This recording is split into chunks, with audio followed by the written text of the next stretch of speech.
"Marry me tonight," he said, "or those men will have you on a train before sunrise." Abigail Carter had run 3 days straight, slept in 2 barns, and eaten almost nothing. She had $12, no name she dared use, and hunters closing in from both ends of the street. She had planned for everything except a stranger offering her his name. She stared at the cowboy. He wasn't asking. He wasn't performing. He was simply telling her the truth about how much time she had left, and she had none. If this story already has your heart, subscribe to the channel, hit that notification bell, and drop a comment telling me what city you're watching from.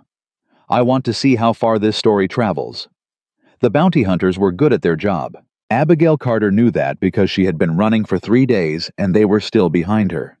Not close enough to grab her. Not far enough to forget. They moved the way men move when they're being paid well, patient, methodical, unhurried. They knew she had no money, no connections, no real plan.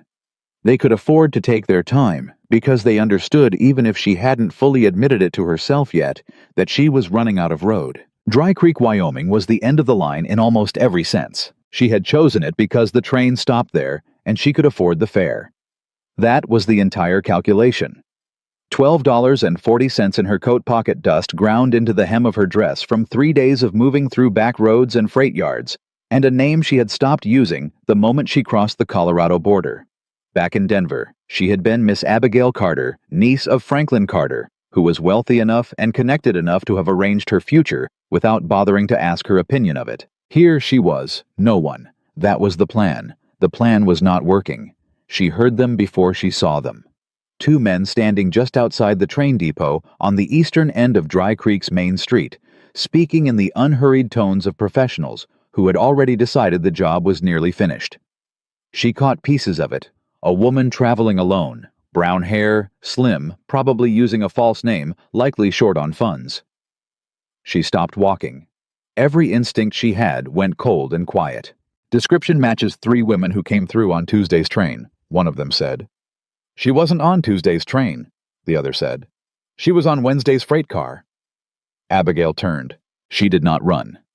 Running would have finished it right there. She walked steadily back the direction she had come, keeping her pace even and her chin level, the way her mother had once taught her to walk through a room full of people who wanted to see her stumble. 1 foot, then the other. Don't look back. Don't speed up. She turned a corner, then she ran, and ran directly into a horse. Not the front of a horse. The side of one, a large brown quarter horse being led through the street by a man who caught her by both arms before she hit the ground. Moved the horse sideways with a single word to keep it from stepping on her, and steadied her with a grip that was firm without being rough. "Easy," he said. She looked up. Tall, maybe 6'2". Sun-worn face, the kind that came from years outdoors rather than from age. Steady brown eyes that took her in completely in about 2 seconds, and then shifted to look over her shoulder at whatever she had been running from. "Those men," he said. It was not a question. She didn't answer. She was still catching her breath, still calculating, still trying to figure out if she could go around him and keep moving. "They've been asking questions about a woman traveling alone since this afternoon." He said, his voice low and even. "I already heard the description twice." "Let go of my arms," she said. He did, immediately. That surprised her. "I'm not going to stop you," he said. "But I'll tell you that the street on your left goes straight to the sheriff's office, the street ahead of you dead ends at the grain warehouse, and the street to your right puts you back on the main road where those 2 came from." He paused. "So if you've got a direction in mind, I'd be glad to hear it." Abigail stared at him. "Who are you?" she said. "Wyatt Dawson," he said. "I own a ranch about 4 miles east of town, and you look like someone who has been running a considerable amount longer than today." "That's not your concern." "No," he agreed. "It isn't." He picked up the reins he had dropped when he caught her and stood quietly. He wasn't pressing her. He wasn't performing generosity for anyone watching.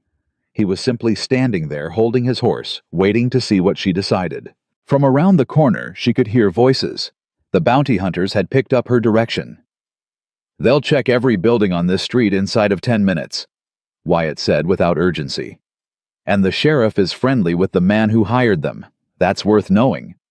How do you know who hired them? Vincent Hale sent word to half the county 2 days ago, he said, looking for a woman who ran from an arranged marriage. Offered a generous sum. His eyes were calm. A man like that doesn't send 2 men. He sends 6. The other 4 are likely coming from the northern road.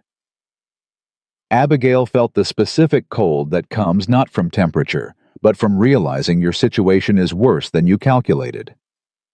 What do you want? She said. I don't want anything. People always want something. Fair point, he said. Then let me make you an offer instead of waiting for you to ask. She waited. Marry me tonight, he said, or those men will have you on a train before sunrise. The street went quiet around them, the way streets do when something happens that isn't supposed to happen. Abigail heard the words. She processed them. She rejected them. She processed them again. That is the strangest thing anyone has ever said to me, she said. I imagine so. You don't know me. No, he said. I don't. You don't know what I'm running from. You're running from Vincent Hale, he said, which tells me enough. And you think a marriage certificate is going to stop men with guns and legal paperwork? In Wyoming territory, he said. Yes, I do. A married woman is her husband's legal concern.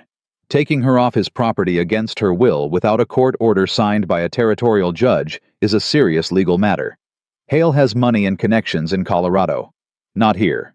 He tilted his head slightly. Not on my land. Abigail looked at him for a long moment. Behind her, she could hear footsteps. More than 2 sets. Growing closer. Why would you do this? She said. For a stranger. Because I know what Vincent Hale does with things he decides belong to him, Wyatt said. And because I have a 12-year-old girl at home who has already lost enough people she cared about. She doesn't need to watch a woman dragged through this town in front of her. It was the most honest answer she had ever heard from a man she hadn't met 20 minutes ago. If I say yes, she said, what are the terms? Something shifted in his expression. Not surprise exactly. More like recognition, the look of a man who had just discovered the person he was talking to was considerably sharper than the situation suggested. You stay at the ranch for as long as you need to be safe, he said. Separate rooms. You're not a servant.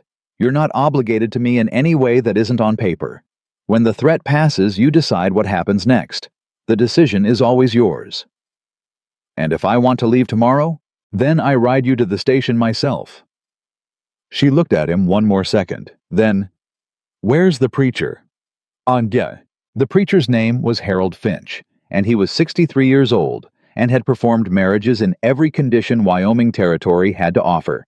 Blizzards, thunderstorms, a particularly memorable ceremony during a cattle stampede in the spring of 1881. He did not blink when Wyatt Dawson knocked on his door at 8:30 in the evening with a woman Harold had never seen before and said they needed to be married before 10 o'clock. Both willing, Harold said. Yes, Wyatt said. Harold looked at Abigail. Yes, she said. All right then, he said, and opened the door wider. 2 witnesses came from the neighboring house, Harold's wife Martha and a rancher named Clyde Briggs, who happened to be sitting at Martha's kitchen table eating pie when the knock came. Clyde looked at Wyatt. He looked at Abigail. He looked back at Wyatt. Then he stood up, brushed the crumbs off his shirt, and said he'd be honored. The ceremony took 11 minutes. No flowers, no music, no guests, no celebration. Wyatt said the words in a level voice. Abigail said them in a voice she kept deliberately steady. When Harold pronounced them married, Wyatt did not reach for her, did not perform anything. He simply took the certificate when Harold held it out, folded it twice, and put it in his breast pocket. Thank you, Harold, he said. Congratulations, Harold said, and there was something genuine in his voice, despite the strangeness of the evening. He had lived long enough to understand that the best marriages were often the ones that started with necessity and grew into something else entirely. Or didn't. He had seen both. Martha pressed Abigail's hand briefly as they left. You'll be all right, dear, she said quietly. Abigail didn't know what to say to that, so she said nothing. They were on the street outside when the two bounty hunters rounded the far corner and saw them. Wyatt didn't speed up, didn't slow down. He simply walked in their direction, steady and unhurried, and stopped when they were close enough to have a normal conversation. "Evening," he said. The taller of the two looked at Abigail, then back at Wyatt. "This the woman you're with?" "This is my wife," Wyatt said. "Abigail Dawson. We were just married. Harold Finch performed the ceremony. Clyde Briggs and Martha Finch witnessed it. The certificate is signed and dated." He reached into his pocket, unfolded the paper, and held it out without any apparent emotion.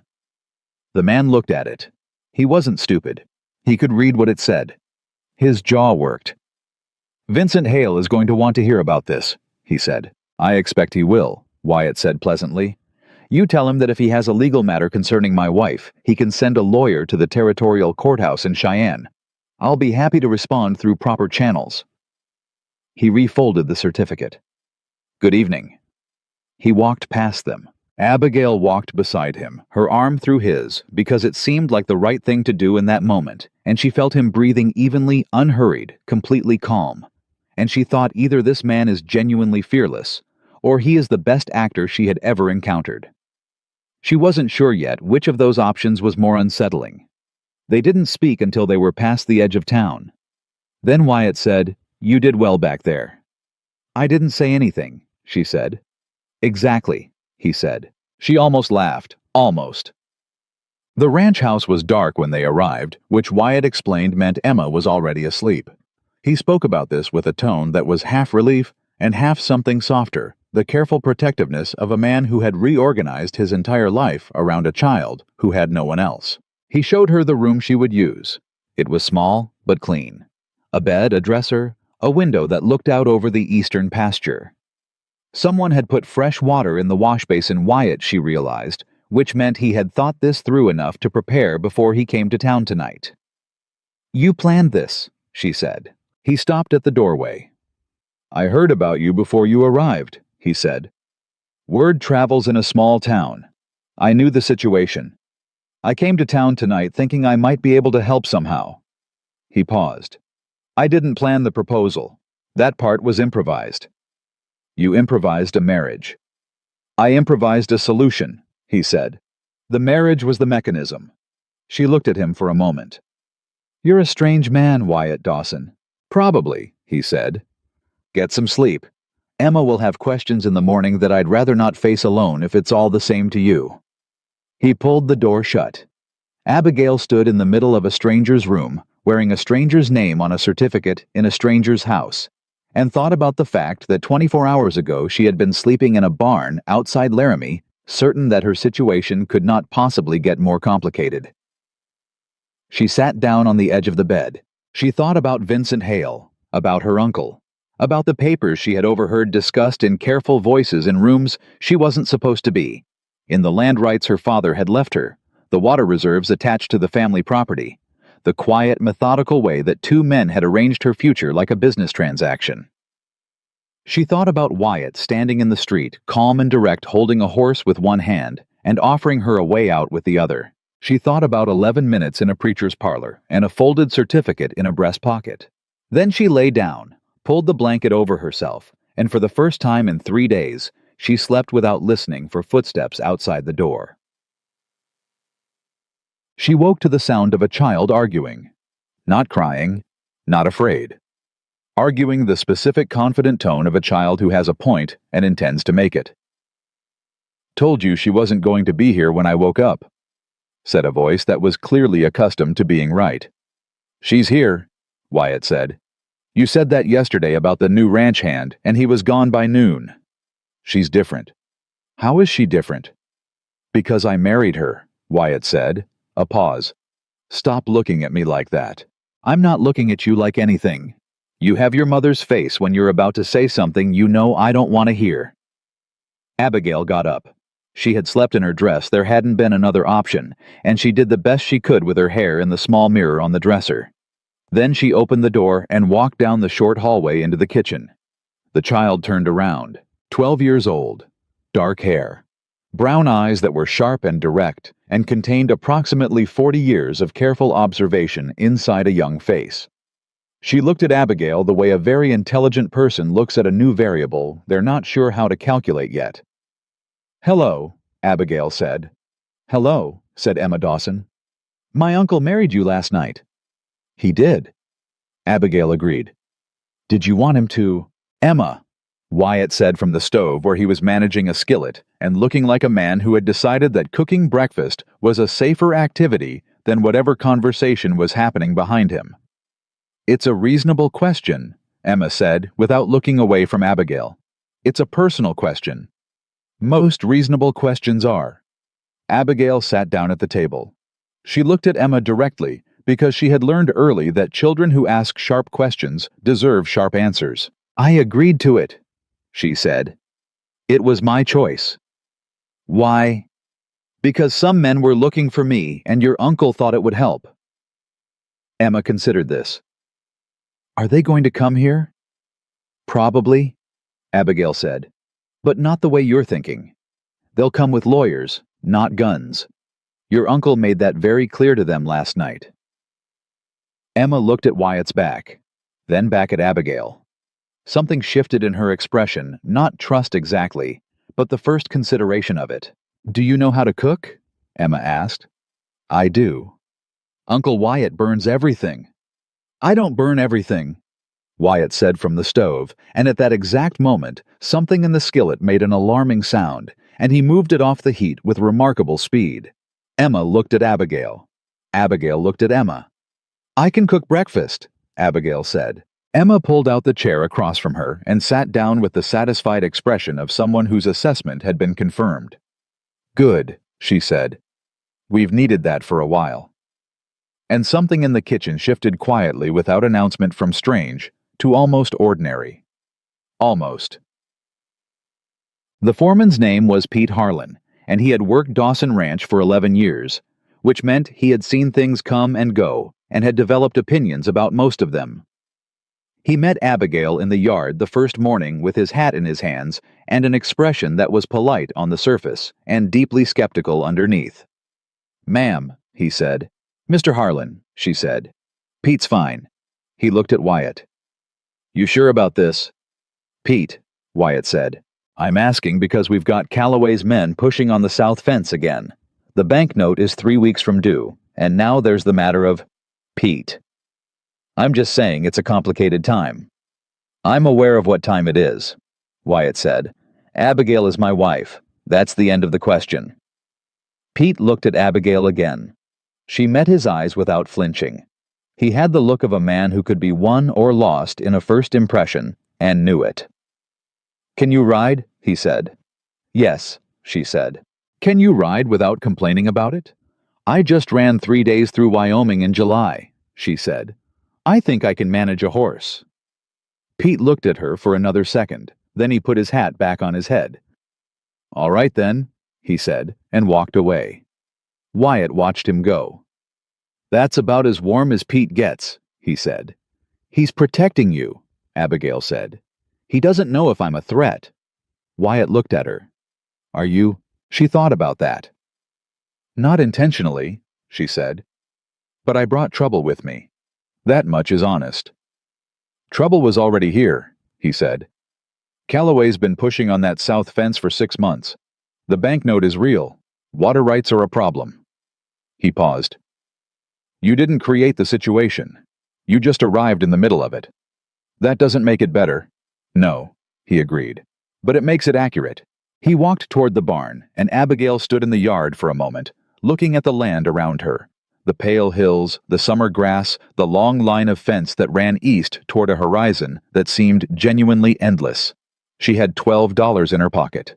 She had a marriage certificate she hadn't asked for 48 hours ago. She had a fake name that had now become the only legal one she possessed, and somehow for the first time in months she did not feel entirely alone. She wasn't sure what to do with that. By the end of the first week, she had found 3 things that would have stayed hidden indefinitely if someone hadn't been looking. The first was a set of supplier invoices that had been paid twice, once from the ranch account and once from a separate ledger that Pete had been maintaining on Wyatt's behalf. not maliciously. Pete couldn't read well and had simply been trusting the invoices as they came. But someone was aware of that and had been exploiting it. She found this at the kitchen table on a Tuesday evening, going through a stack of papers that Wyatt had handed her, with a sheepishness that suggested he hadn't looked at them in some time. "These invoices," she said. Wyatt looked up from across the table. "What about them?" "This one." She held it up. "And this one." She held up another. "Same supplier, same amount, 2 weeks apart, but the delivery dates are identical." He took both papers and looked at them. "You're being billed twice for the same load of feed," she said. "This has been happening for at least 4 months." The silence that followed was the specific silence of a man recalculating something significant. "Dawson," she said quietly. "Wyatt," he said without looking up. "Wyatt, how much of this goes back?" He set the papers down. He looked at her. "I don't know," he said, and there was something in his voice she hadn't heard before. Not weakness exactly, but the exhaustion of a man who had been managing too many things for too long and had let one of them slip past him. "I'll go back through all of it," she said. "You don't have to do that." "I know I don't," she said, "but I'm going to." He looked at her for a long moment. "Why?" he said. It was a genuine question, not suspicious, not challenging, genuine. "Because someone is stealing from you," she said, "and you didn't do anything to deserve that. And because I'm sitting here, and I can read a ledger, and you can't get those months back without proof." She held his eyes.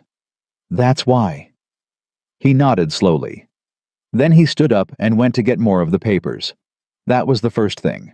The second was the water. Pete showed her the south pasture on Wednesday, the area where Calloway's men had been cutting fence and redirecting the small creek that ran along the boundary line. She walked the full length of it. She asked questions.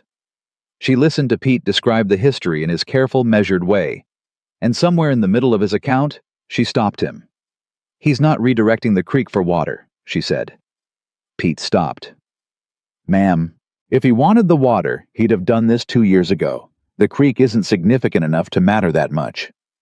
She looked along the fence line. "What's on the other side of Calloway's property to the east?" Pete was quiet for a moment. "There's a ridge," he said. "Nothing much past it." "Is there a surveyor's map of this area?" "There might be something in the county records." "I want to see it," she said. "Can you take me to the county office?" Pete looked at her the way he had looked at her in the yard on the first morning, that careful, skeptical assessment. But this time, something was different. "I'll take you Thursday," he said. The third thing was Emma. Not a problem. Not exactly.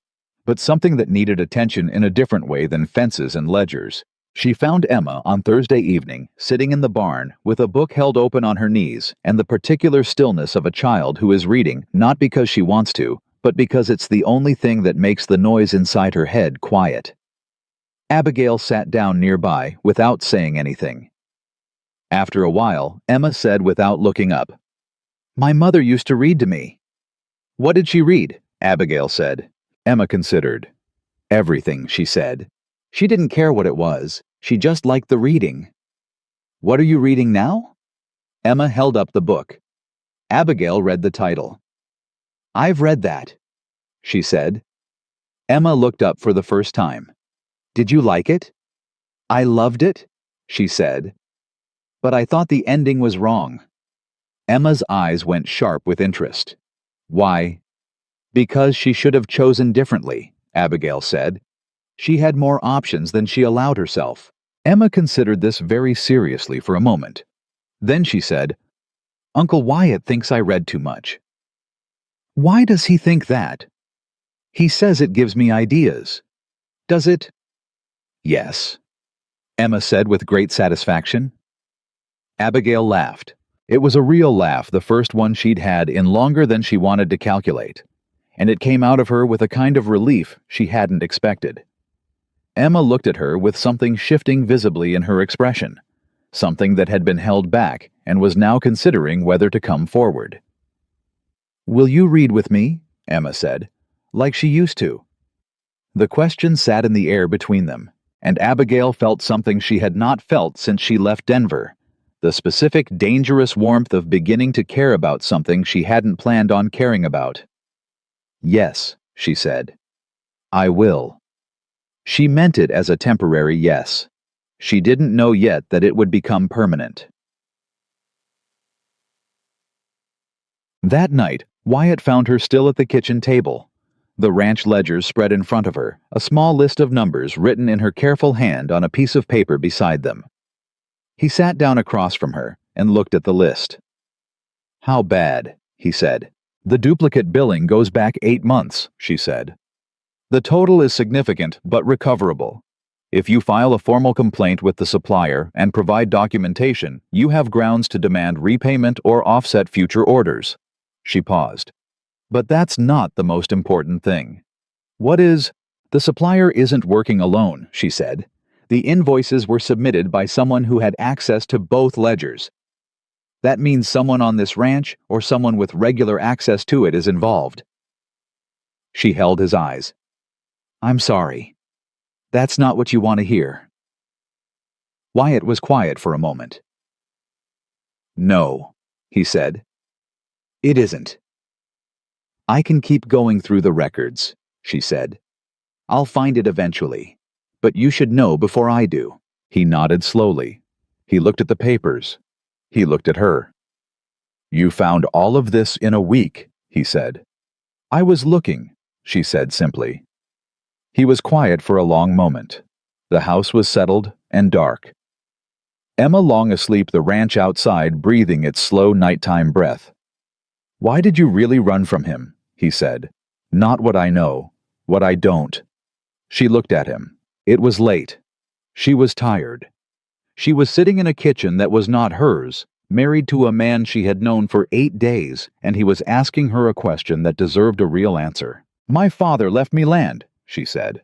"Property outside Denver with water rights attached. Those rights are worth considerably more than the land itself. Vincent Hale understood that before I did." She paused. "The marriage arrangement wasn't about me. It was about transferring those rights to him legally through the marriage contract. My uncle was to receive a payment for the arrangement." Wyatt's expression did not change, but something behind his eyes went very still. "Your uncle sold you," he said. "Economically speaking," she said. "Yes." "How did you find out?" "I listened at doors," she said. "It's a skill I developed young. Men tend to forget that women are in houses they're having conversations in." Wyatt looked at her for a long moment. "For what it's worth," he said, "I would not have let them take you. Tonight. Even if you hadn't agreed to the marriage, I would have thought of something else." She believed him. She wasn't sure why, but she did. "You didn't have to do this," she said. "I know that," he said. "You still did it." "I know that too." She looked down at the ledgers. She looked back up at him. Something was building in the room that neither of them was willing to name, yet too new, too complicated, too many layers between where they were and what it might eventually mean. "I'll keep going through the records," she said. "All right," he said. He stood. He moved toward the hallway. He stopped at the doorway. "Abigail," he said. She looked up. "Thank you," he said, "for looking." Then he went down the hall, and she was alone with the ledgers and the lamplight and the quiet sound of a ranch at night, and the unsettling certainty that she was already more involved in this place than she had planned to be. She had told herself temporary. She was beginning to understand that temporary was only true if both people kept it that way. And neither of them was doing a particularly good job of that. The duplicate invoices led to a name. It took Abigail 4 more days of working through the ledgers in the evenings, cross-referencing delivery logs against payment receipts, but she found it. A ranch hand named Doyle Sims, who had been employed at Dawson Ranch for 14 months, and whose handwriting appeared on 3 separate invoice submissions that did not match any legitimate delivery records. Not forged, exactly altered. Small changes to dates and quantities. The kind of changes that only showed up when you laid 2 documents side by side and looked at them carefully. She brought the evidence to Wyatt on a Sunday morning while Emma was at the Finch house for her weekly reading lesson. She set the papers in front of him and let him look. He didn't say anything for a long time. "Doyle's been with me 14 months, he said finally. "I know," she said. "He helped us through the winter roundup. Worked harder than any man on the crew." "I know that too," she said. "It doesn't change what the papers say." Wyatt looked at the documents. He turned one of them over as if the back might offer an explanation the front hadn't. Then he set it down. "How much?" he said. "Total a little over $230. The number landed in the room with the particular weight of an amount that was serious but not catastrophic. Serious enough to matter, not large enough to be the whole story. Abigail had the feeling she'd had since she first started looking at the records that the duplicate billing was a symptom, not the disease. "There's something else," she said. Wyatt looked up. "The invoices were all submitted through Calloway's preferred supplier," she said. "The same company that Calloway himself uses for his ranch operation. That might be coincidence, but it might not be." Wyatt was very still. "You think Calloway put Doyle up to it?" he said. "I think it's possible that Doyle was given an arrangement that seemed beneficial to him without him fully understanding who was pulling the string," she said carefully. "Or he understood completely and didn't care. I don't know which. But I think you need to have that conversation with him directly, and I think you should have Pete present when you do."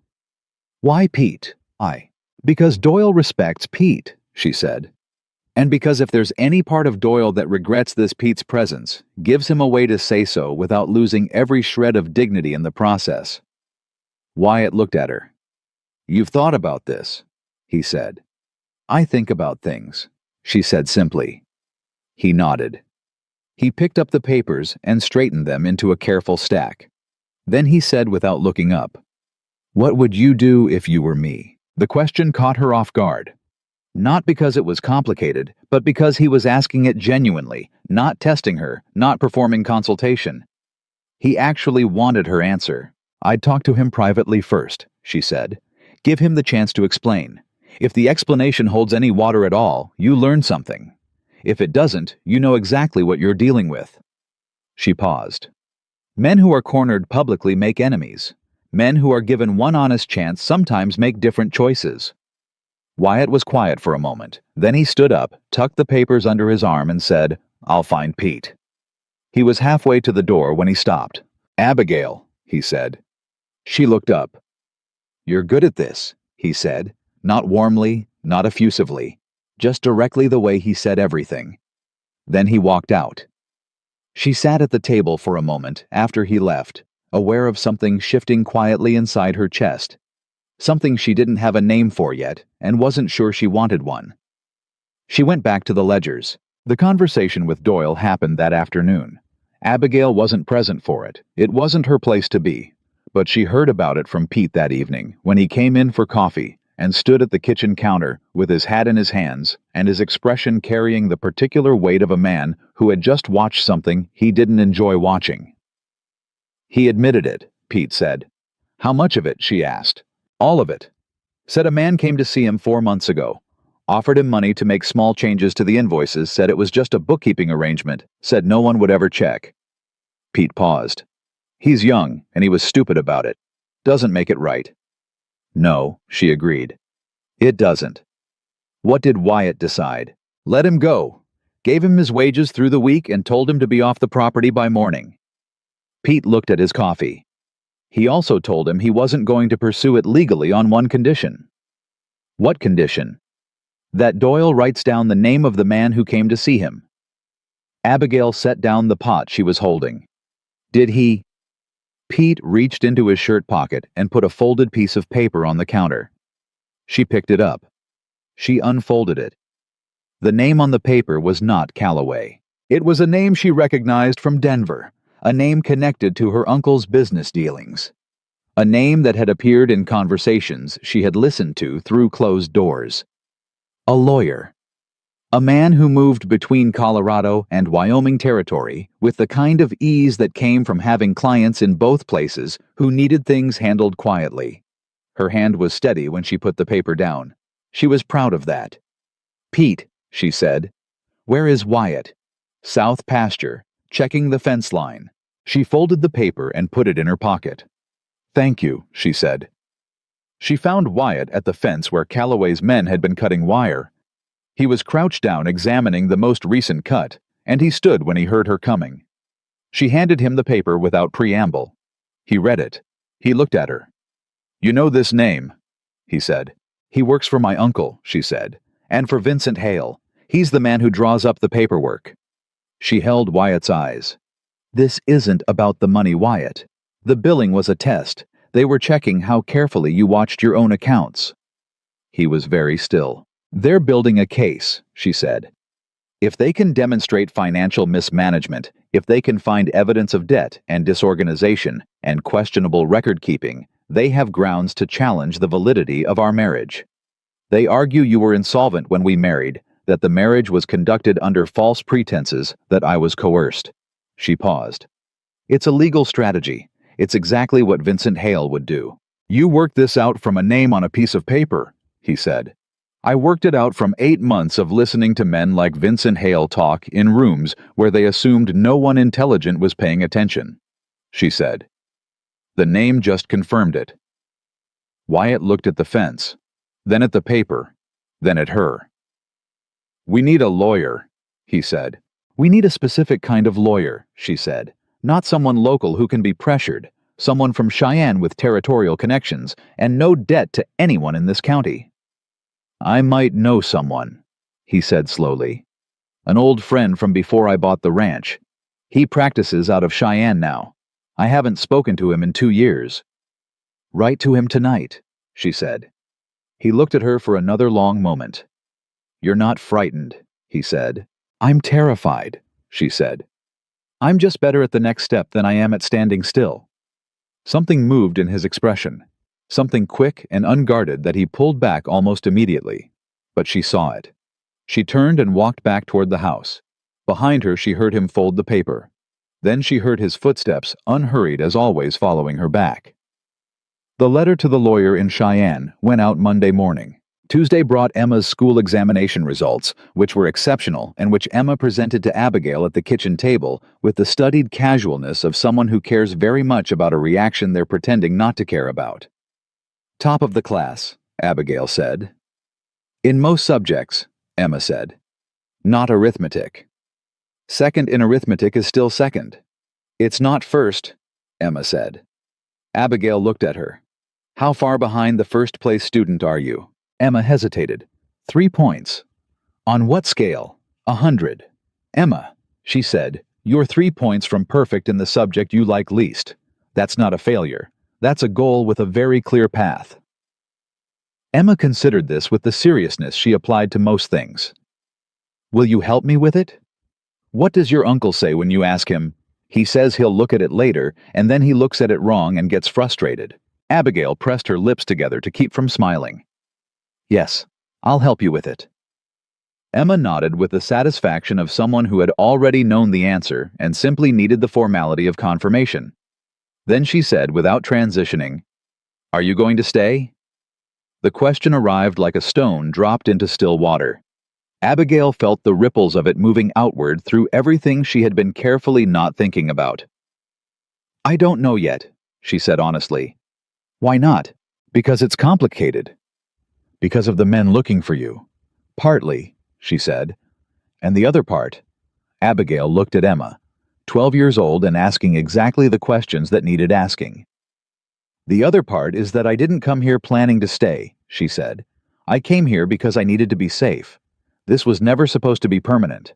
"But you reorganized the finances," Emma said. "And you found the man stealing from us. And you made Uncle Wyatt write to the lawyer. And you read with me every night."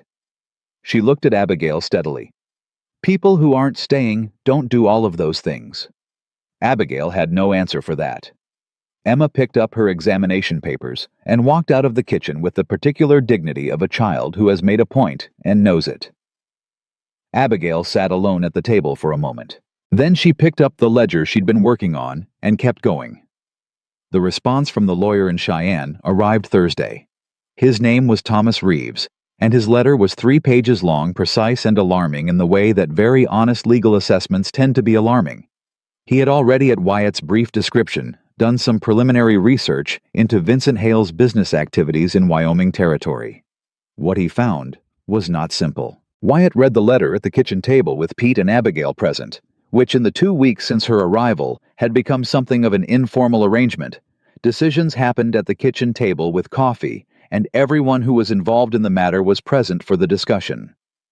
"He says Hale filed a territorial claim 3 weeks ago," Wyatt said, looking up from the letter.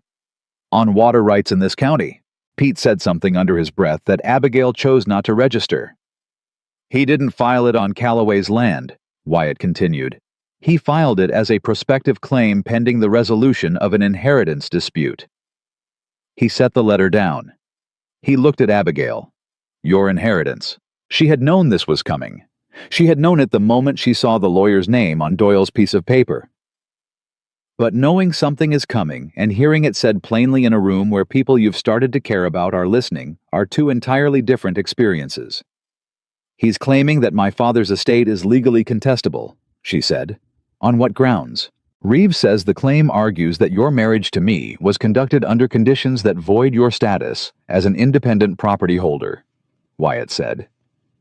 "If the marriage is deemed legally irregular, your property reverts to the estate, and the estate's administrator is my uncle," she said. "Who has an agreement with Hale," Pete said. "Yes," she said. The kitchen was very quiet. "So the plan," Pete said slowly, "is to knock out the marriage, take the girl's inheritance, and use the water rights to pressure every ranch in this county that depends on that water, which includes us." "That's the plan," Abigail said. "It has been since before I ran from Denver. I just didn't know the Wyoming piece of it." Wyatt was looking at the letter. His expression was the one she had come to recognize, not anger, not panic, but the deep, careful stillness of a man thinking through something from every angle before he moved. "Reeves says we need documentation," he said. "Evidence of the marriage's legitimacy. Evidence of the inheritance's proper origin. Evidence that contradicts Hale's claim about the estate." He looked at Abigail. "How much of that do you have?" "Some," she said. "My father's original will. Letters between him and his land attorney. Some records from the property filing." She paused. "Not enough." "Where's the rest?" "Denver," she said. "In my uncle's house. In a filing cabinet in his study." She said it plainly because there was no other way to say it. "I saw the documents when I was listening at doors. I know exactly where they are. I just don't have them." Pete looked at Wyatt. Wyatt looked at Abigail. "How good is your memory?" Wyatt said. "Good enough to describe every document by location, date, and approximate content," she said. "Whether that's enough to build a legal case is a question for Reeves." Wyatt folded the letter. He stood up. He walked to the window that looked out over the yard, and for a long moment he was quiet. Then he said, "I'm going to Denver." Pete sat up straight. "Wyatt, I'm not asking for opinions, Pete. I'm your foreman. I give opinions whether you ask for them or not. You can't walk into Franklin Carter's house and demand documents.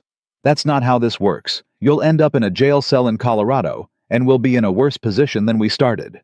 "I'm not going to demand anything," Wyatt said. "I'm going to ask questions in the right places and follow what Abigail tells me to follow." He turned from the window. "There's a land registry office in Denver. Public records, property filings, estate documentation, original surveys. If her father filed anything properly, it's accessible to anyone who knows what to look for." He was looking at Abigail when he said it. She understood. "I know exactly what was filed," she said, "and I know which of it would be in public record versus private possession." "Tell me what to find," he said. "You'd go yourself," she said. "I'd go myself." She looked at him for a moment. "Then you'd leave the ranch." "Emma, the fence dispute. The banknote. Pete can handle 2 weeks," he said. Pete made a sound that was not quite agreement but wasn't argument. "This is the root of it, Abigail. Everything else, the billing, the fence, the bank pressure, it's all connected to what Hale is doing with your inheritance. We solve this, we solve the rest." "You'd do all of that," she said, "for land that isn't yours." He looked at her steadily. "It's my wife's land," he said. Simply, without performance. The room was very quiet again. "I'll write you a full list," she said. "Document names, filing dates, what to ask for, and exactly how to ask for it." She paused. "And I'll write you something else. A letter of authorization with my name, my legal name on the territorial marriage certificate.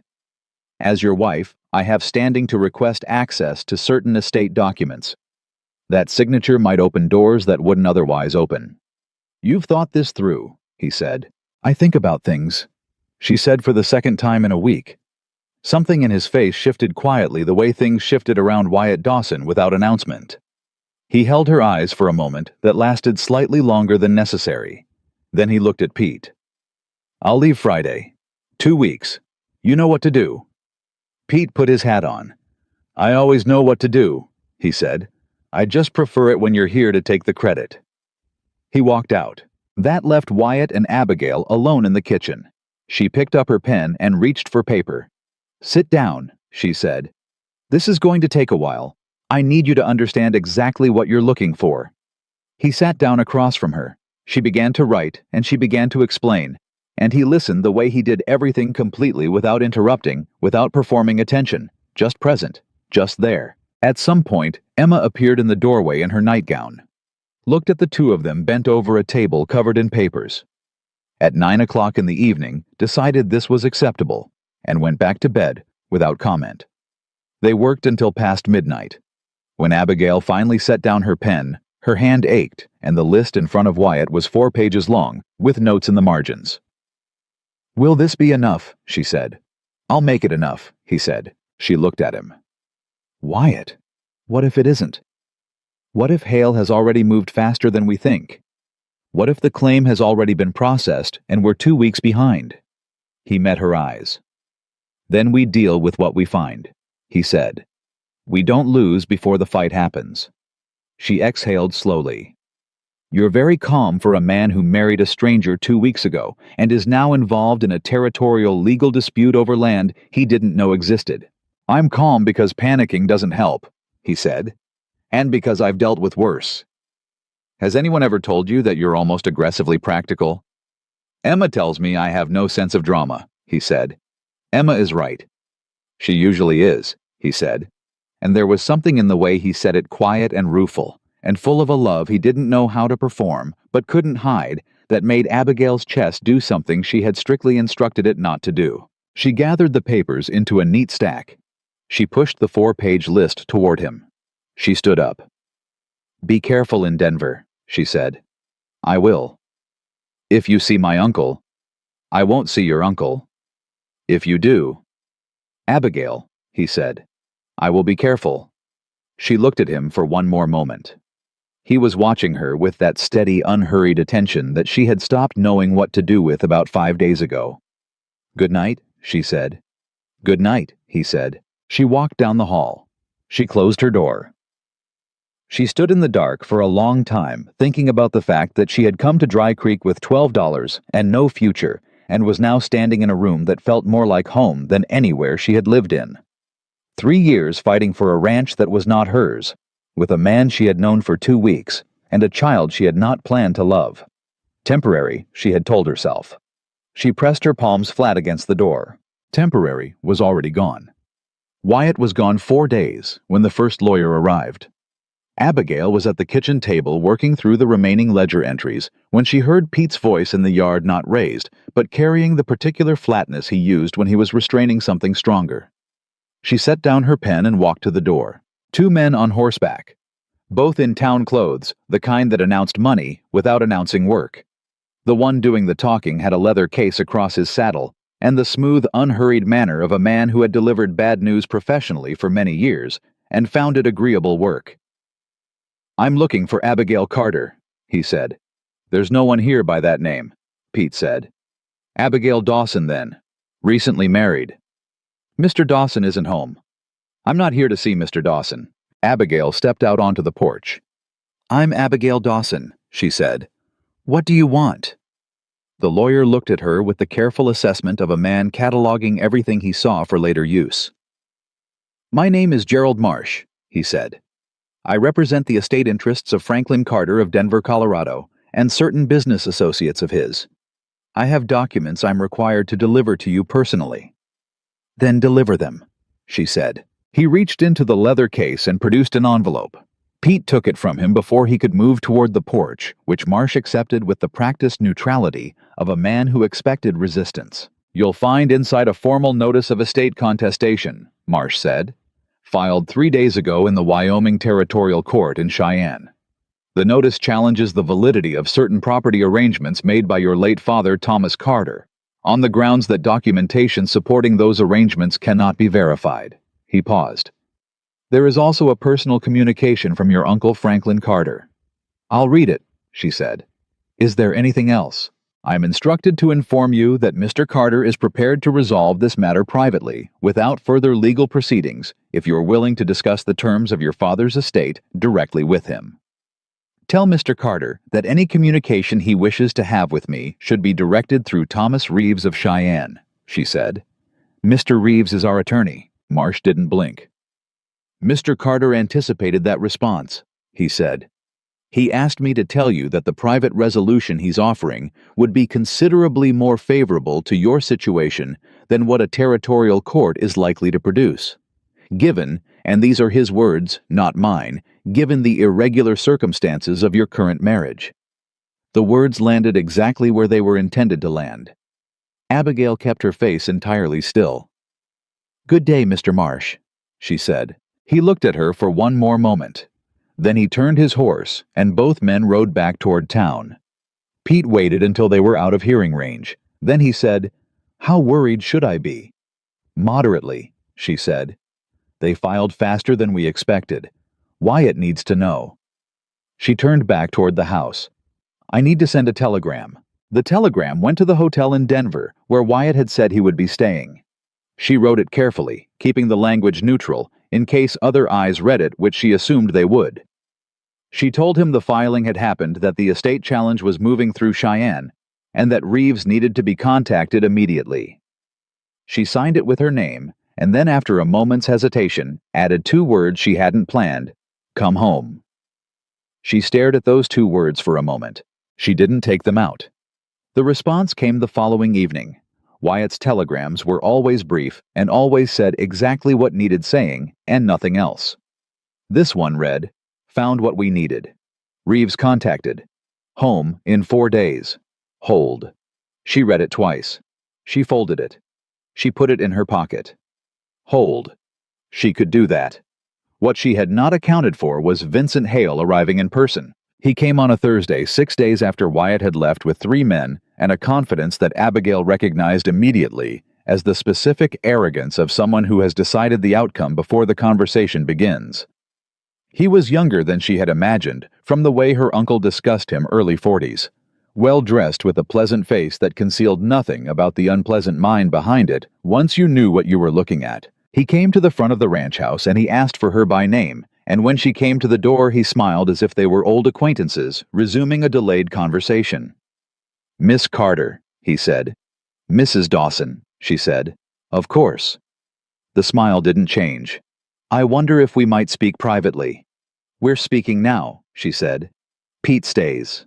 Hale glanced at Pete, who had materialized at the edge of the porch with the quiet efficiency of a man who has been watching for trouble long enough to recognize it at a distance. Hale assessed him briefly and returned his attention to Abigail.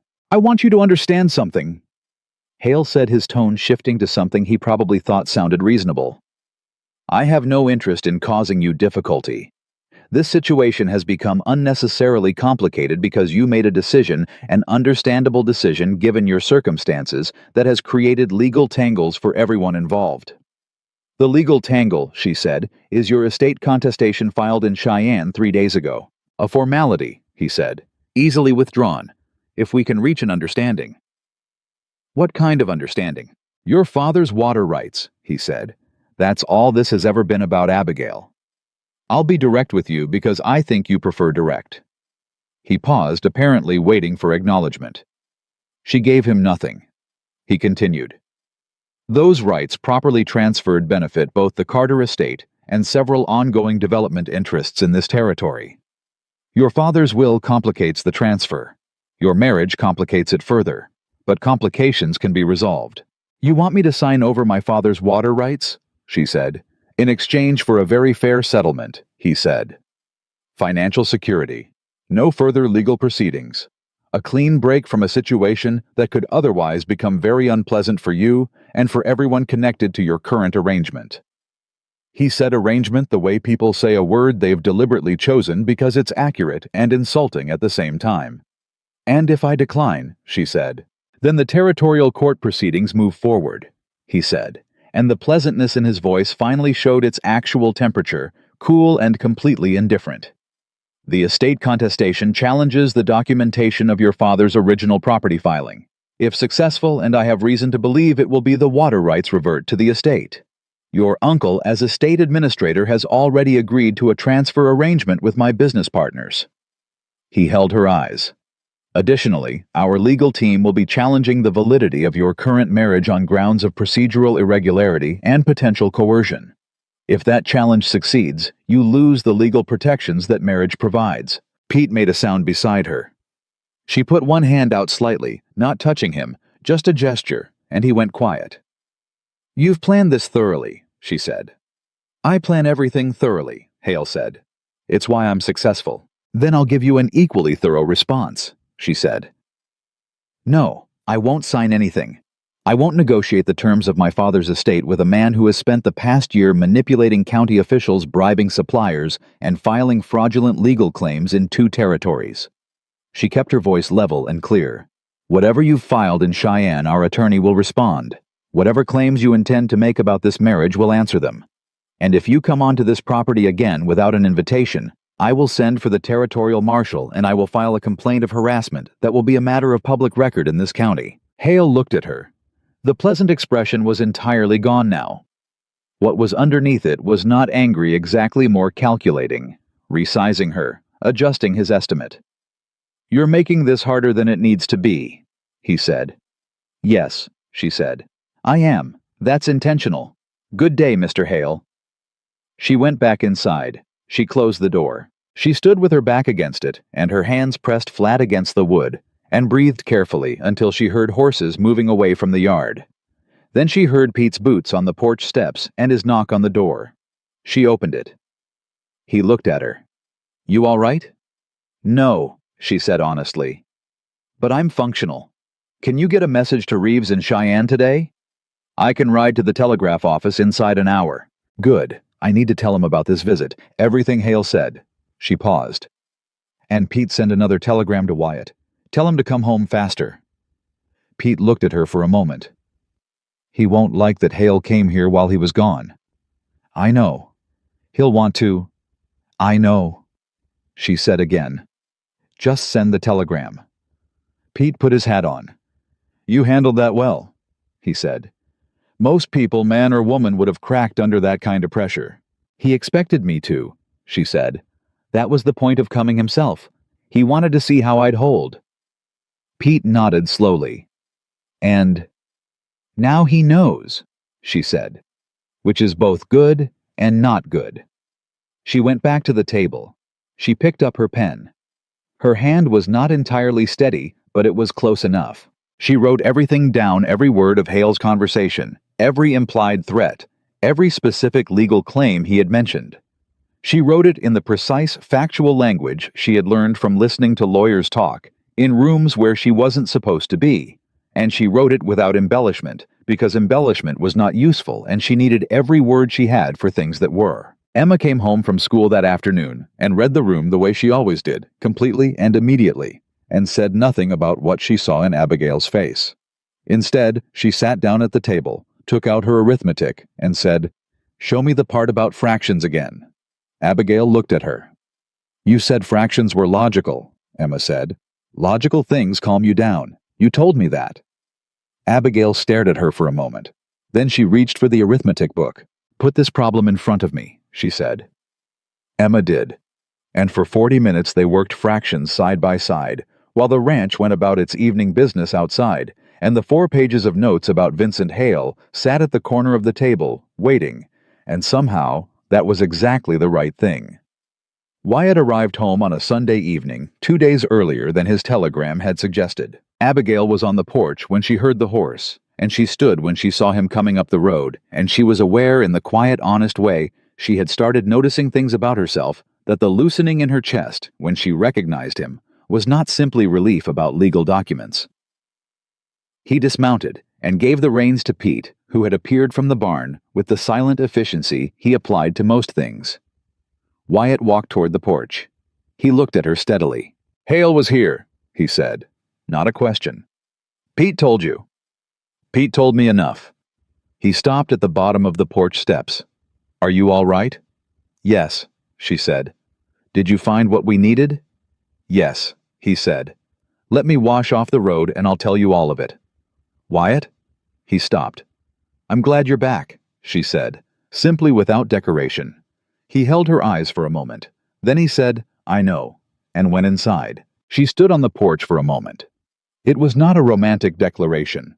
It was not a turning point in any traditional sense. It was just 2 words from a man who was constitutionally incapable of saying more than he meant, and always said exactly that. She went inside after him. He laid it out at the kitchen table, with Pete present and Abigail taking notes. He had found 3 things in Denver's public land registry that directly contradicted Hale's estate contestation. Her father's original property filing, dated 1879, included an explicit rights designation that named Abigail as sole heir to the water claims, not the estate at large, but specifically the water rights. That designation had been recorded properly and was a matter of public record. The estate contestation was arguing that the documentation was unverifiable, but the registry record alone made that argument substantially harder to sustain. Additionally, Reeves and Cheyenne had responded to Wyatt's communication with information that shifted the ground further. 2 territorial officials who had signed documents supporting Hale's claim had within the past 18 months received payments from a business entity connected to Hale's investment group. Reeves had evidence of this and was preparing to file a formal complaint with the territorial court. "How solid is it?" Abigail said. "Solid enough to get us to the hearing," Wyatt said. "Not solid enough to guarantee the outcome." "When is the hearing?" 6 weeks, he said. "County courthouse. Reeves will present. We need to be there." Pete said, "What about before the hearing?" 6 weeks is a long time if Hale decides to apply pressure. "He already is," Abigail said. She slid her notes from Hale's visit across the table. "He came with 3 men. He offered me a settlement. When I refused, he made the threat-specific challenge the marriage validity, challenge the property documentation file in 2 jurisdictions simultaneously." She paused. "He's counting on us running out of money for legal defense before the hearing." Wyatt read her notes. His jaw tightened slightly, which on his face was equivalent to another man's visible fury. "He came here," he said, "while I was gone." "He timed it deliberately," she said. "He wanted to see how I'd handle it without you." "And?" "I told him no, and sent him away," she said. "But Wyatt, he has more resources than we do. The bank note, the legal costs, the fence repairs, if he applies pressure to the bank at the same time." "He already has," Pete said quietly. Both of them looked at him. Pete's expression said he had been waiting to find the right moment for this, and had just decided there was no right moment. "Got word yesterday from the bank manager. Hendricks said the note on the ranch property has been," he used the word, "flagged. Some outside inquiry about the status of the debt." The word "flagged" sat in the room. "How much time on the note?" Abigail said. 3 weeks, Pete said. "Same as it was before." "Can we cover it?" Wyatt said. Pete looked at the table. That was answer enough. Abigail's mind was already moving through the numbers. She had spent 3 weeks in those ledgers. She knew the accounts the way she knew her own handwriting. "The recovered billing amount from the supplier dispute," she said. "If we demand repayment in full, and the supplier settles before the note comes due." "It's not enough," Wyatt said quietly. "It's close," she said. "And if we defer the fence repair materials, The south fence needs wire now. If Calloway's men cut it again— I know, she said. I know. She pressed her palms flat on the table. I'm trying to find the number Wyatt. Give me a moment. He was quiet. Pete was quiet. She worked through it in her head.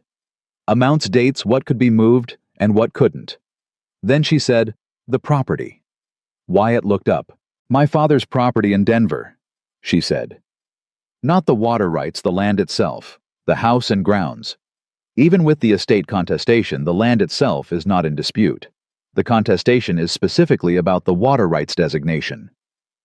She met his eyes. I can authorize a sale of the land. The proceeds would more than cover the banknote and the legal costs through the hearing. The room was very still. That's your inheritance, Wyatt said. The water rights are the inheritance, she said. The land is property that's been sitting empty for 2 years because I've been running. It's not doing anyone any good. She held his eyes steadily. It's a practical solution. Abigail, it's my decision, she said, not harshly, just clearly. That's what you told me the night we married. Any decision about my situation is mine to make.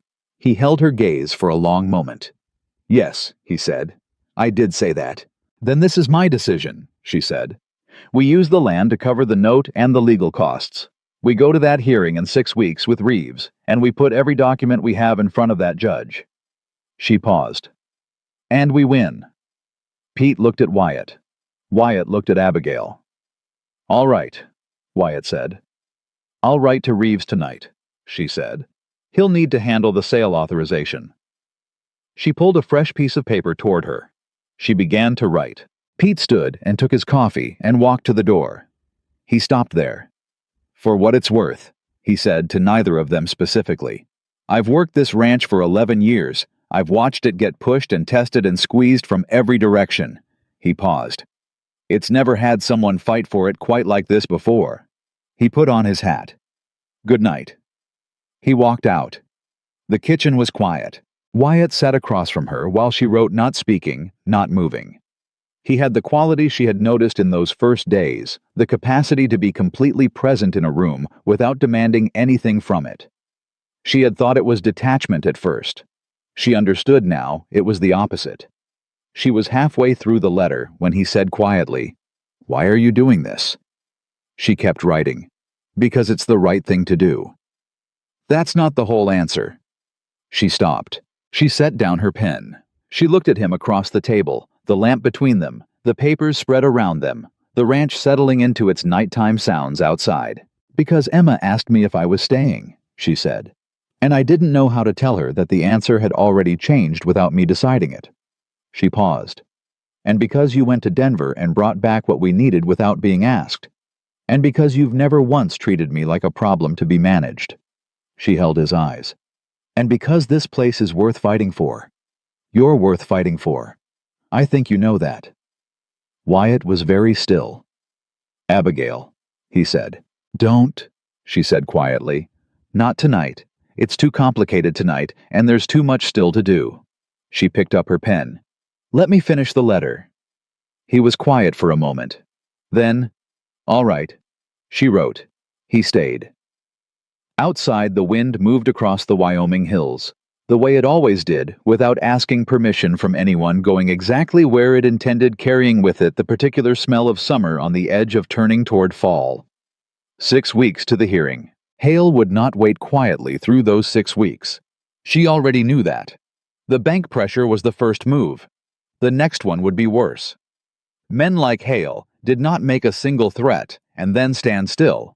They applied force continuously from multiple directions, and they relied on the people they were pushing, eventually concluding that the cost of resistance was higher than the cost of surrender. Abigail had spent 26 years watching men like that operate. She had never surrendered to one yet. She finished the letter, folded it, and set it beside her to be taken to the telegraph office in the morning. Then she looked at Wyatt. He had fallen asleep in the chair across from her, the way a man falls asleep after 2 days of hard travel completely, and without pretense. His head tilted slightly, his hands resting open on the table. She looked at him for a long moment. Then she got up, quietly took the blanket from the back of the kitchen chair and put it over his shoulders without waking him. She went down the hall to her room. She lay down in the dark. She thought about 6 weeks, about a judge in a county courthouse, about documents and water rights, and the careful architecture of a legal case that needed to hold under pressure. She thought about a man asleep at a kitchen table with a blanket over his shoulders. She pressed her eyes shut. 6 weeks. She would be ready. The 6 weeks did not pass quietly. Hale moved exactly the way Abigail had predicted, continuously from multiple directions, never giving them a full day without something new requiring attention. The bank pressure came first. Then a formal letter from the territorial court acknowledging the estate contestation. Then 2 of their neighboring ranchers received visits from men representing Hale's business interests. Men who suggested in careful and pleasant tones that supporting the Dawson position publicly would complicate their own water access arrangements come spring. One neighbor folded. He sent Wyatt a letter that was apologetic and honest about why. Wyatt wrote back telling him he understood and he meant it, and Pete watched him write it with an expression that said Pete would not have been so generous. The second neighbor, an older rancher named August Bellamy, who had been running cattle in the county since before Wyoming was a territory, sent the Hale representative off his property with language that Pete later described as educational, and Abigail chose not to repeat in front of Emma. Bellamy rode out to Dawson Ranch the following day and sat at the kitchen table and drank coffee and told Wyatt he'd testify to whatever was needed at the hearing. "You don't have to do that," Wyatt said. "I know I don't," Bellamy said. "I've got 30 years in this county, and I've watched men like Hale come and go. They always think they're the first ones to try this particular trick." He set down his cup. "They never are." He looked at Abigail when he said it. She looked back at him. "What specifically would you be willing to testify to?" "The water arrangement your father established," he said. "Thomas Carter filed those rights in 1879. I was at the county office the same day on unrelated business. I remember it because your father bought me a drink afterward. Said he wanted to make sure his daughter had something no one could take from her." He paused. "Seems like that turned out to be more complicated than he intended." Abigail was very still. "You knew my father," she said. "Not well," Bellamy said. "Well enough. He was a careful man, precise. The kind of man who does things right the first time because he doesn't want to do them twice." He looked at her steadily. "You have his eyes, and from what I've seen the past 6 weeks, you have his way of thinking." She picked up her pen. "Tell me everything you remember about that filing," she said. "Every detail." Bellamy talked for an hour and a half. Abigail wrote down everything. Wyatt sat across from them and said almost nothing, which was how he operated when someone else was doing something better than he could. It was one of the things she had come to understand about him. He had no interest in performing authority he didn't need to perform. When someone else was the right person for the moment, he got out of the way. It was rarer than it should have been in her experience, and she valued it considerably. Reeves arrived from Cheyenne 4 days before the hearing, a compact and precise man in his 50s, who spoke quickly and moved through documents the way Abigail did, with the specific focus of someone who understands that the answer is always in the papers if you look carefully enough. He spent 2 days at Dawson Ranch going through everything they had assembled, and at the end of those 2 days, he sat at the kitchen table and told them where they stood. "The registry documentation is strong," he said. "Bellamy's testimony is valuable. A contemporaneous witness with no financial interest in the outcome carries significant weight. The evidence of payment to the 2 territorial officials is strong enough to challenge the credibility of the documents they signed in support of Hale's claim." He paused. "The weakness is the marriage challenge." "Tell me," Abigail said. "Hale's legal team will argue that the marriage was conducted under circumstances that call its validity into question," Reeves said. "Specifically, they'll argue that Wyatt had prior knowledge of your situation, that the marriage was a legal strategy rather than a genuine union, and that you were in a coercive situation that compromised your ability to give full consent." "That's backwards," Pete said from the corner where he had been sitting quietly. "She was being coerced by Hale. Wyatt gave her a way out." "I know that," Reeves said. The challenge is demonstrating it to a judge who will be receiving a carefully constructed alternative account. He looked at Abigail. They'll present you as a woman who was coached, who was used as a tool in a legal maneuver by someone who wanted access to your property. They'll suggest Wyatt's motivations were financial. The room was very quiet. Wyatt said, "What do we need to counter that?" "Evidence of genuine marriage," Reeves said. "Not the certificate. Anyone can produce a certificate. I mean the kind of evidence that a real marriage produces: shared decisions, mutual reliance, witnesses who can speak to the nature of the relationship over time." Pete made a sound that was not quite a laugh. Everyone looked at him. "Sorry," he said. "It's just if they want witnesses to a real marriage, they can talk to anyone on this ranch. Or in this county, for that matter." He looked at Wyatt. "People have eyes."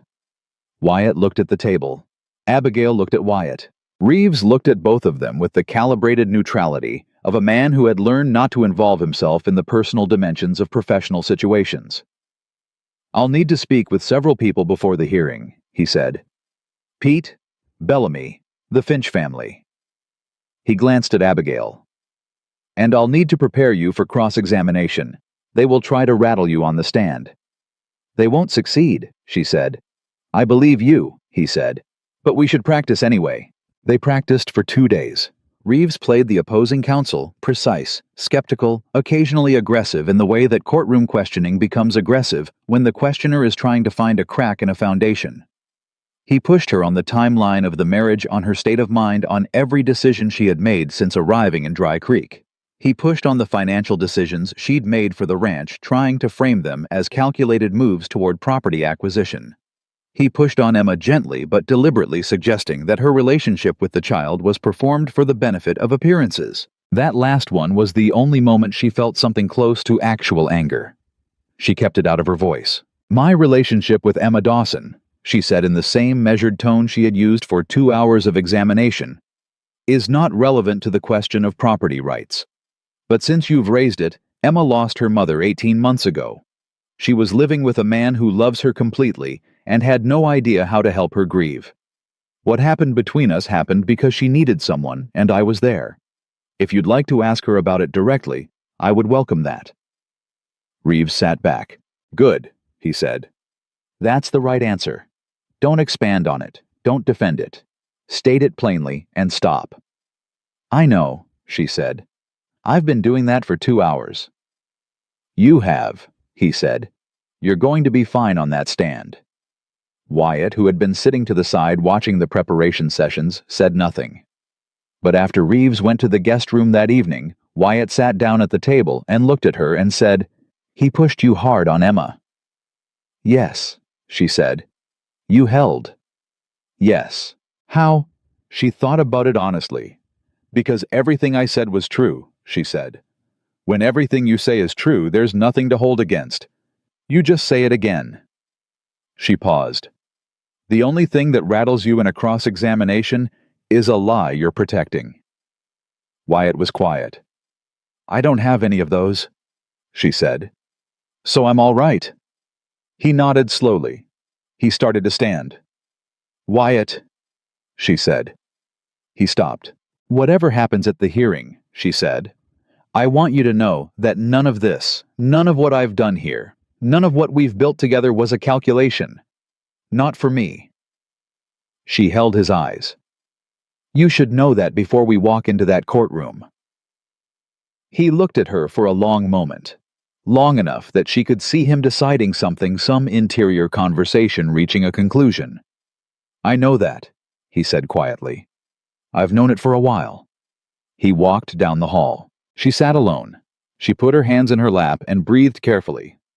One more day. The county courthouse in Dry Creek was not built for large gatherings, but large gatherings had a way of organizing themselves regardless of available space when the matter at hand was sufficiently interesting. By the time Abigail and Wyatt arrived on the morning of the hearing, there were people standing along the walls and outside the open windows, and Pete had to walk ahead of them simply to create a path to the front of the room. Abigail saw Hale immediately. He was seated at the opposing table with 2 lawyers she didn't recognize and the particular settled confidence of a man who had run the numbers and liked his odds. He looked at her when she entered and offered a slight nod, the courtesy of someone who has already decided they've won and can afford the courtesy. She sat down beside Reeves and did not look at Hale again. Her uncle was not present. She had wondered about that. His absence was either a sign that he had distanced himself from the proceeding or that Hale had decided his presence would complicate the narrative. She filed the question and let it go. The judge's name was Arthur Pemberton. 60-years-old territorial appointee, a reputation for precision and impatience with procedural games. Reeves had prepared her for him. Specifically, he didn't like theatrics, didn't like delays, and had a particular intolerance for legal arguments that dressed financial motivations in the language of principle. Pemberton came in, sat down, looked at both tables and said, "Let's be efficient." Hale's lawyers went first. They were good. She had to give them that. They constructed the estate contestation argument with the smooth confidence of people who had done this before. The documentation questions the procedural irregularities they claim surrounded her father's original filing, the two territorial officials whose signed statements supported the claim. They presented the marriage challenge as a secondary but significant element, framing the entire arrangement as a legal maneuver by a financially pressured rancher who had exploited a vulnerable woman's desperate circumstances. They did not mention that the vulnerable woman had reorganized the ranch finances, identified internal fraud, assembled the legal case against them, and had just spent 2 days in cross-examination practice that Reeves had called the most composed he'd seen. They weren't required to mention it. Reeves presented the registry documentation first. Clean direct the 1879 filing with the explicit rights designation in her father's own recorded language. Then Bellamy, who took the stand with the unhurried authority of a man who has been in this county longer than the courthouse walls, and said what he remembered clearly and without embellishment, and held up under the opposing counsel's questions with the unshakable quality of someone who is simply telling the truth about what he saw. Then the evidence of payment to the two territorial officials. Reeves laid it out document by document. One of the officials was present in the courtroom. Abigail watched his face while Reeves spoke. She watched the color drain from it. Then she was called. She walked to the stand. She sat down.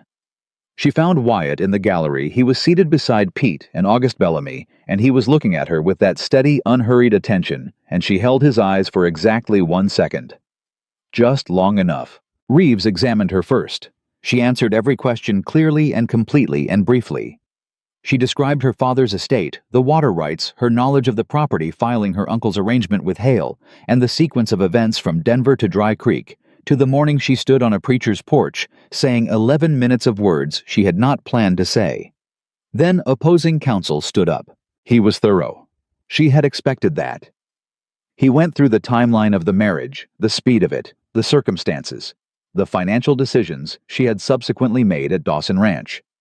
He framed every act of competence as evidence of calculation, every moment of genuine connection as performance, every decision she had made in service of the ranch as evidence that she had identified a financially advantageous situation and moved to secure it. She answered every question the same way, plainly, without defensiveness, without expanding beyond what was asked.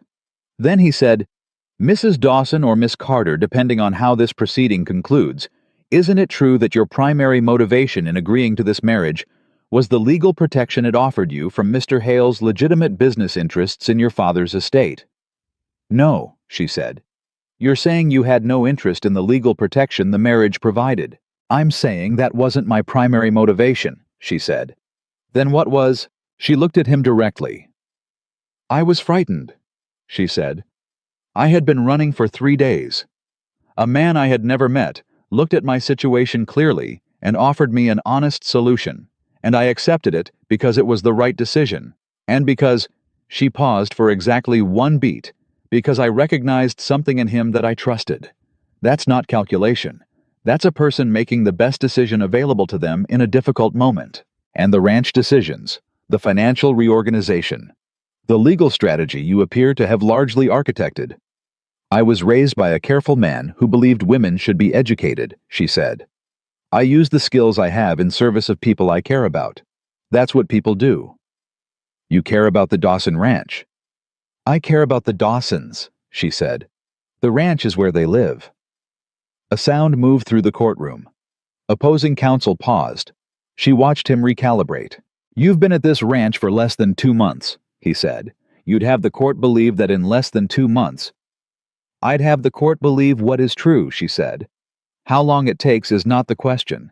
The question is whether it is real. And it is."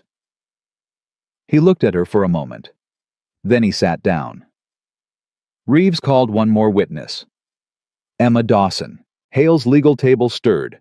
Opposing counsel started to object on grounds of age and relevance. Pemberton silenced him with a look that suggested he found the objection interesting and not in the way counsel intended. Emma walked to the stand. She was 12 years old, and she sat down and folded her hands in her lap and looked at the judge with the directness she applied to everything. Reeves said, "Emma, can you tell the court about your relationship with Abigail Dawson?" Emma considered the question with appropriate seriousness. Then she said, "She reads with me every night. She helped me understand fractions. She found the people stealing from us and stopped them. She sat with me in the barn when I was sad and didn't tell me to stop being sad. She just stayed." She paused. "And when the man from Denver came to the ranch to frighten her, she didn't run. She told him no and sent him away, and then she went back inside and helped me with my homework." Emma looked at the room.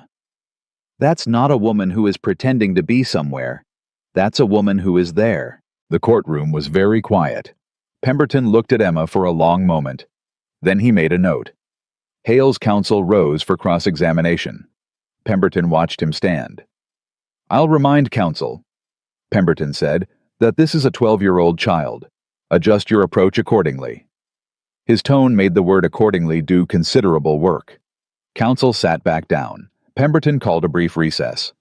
During the recess, Abigail stood near the wall with Wyatt beside her.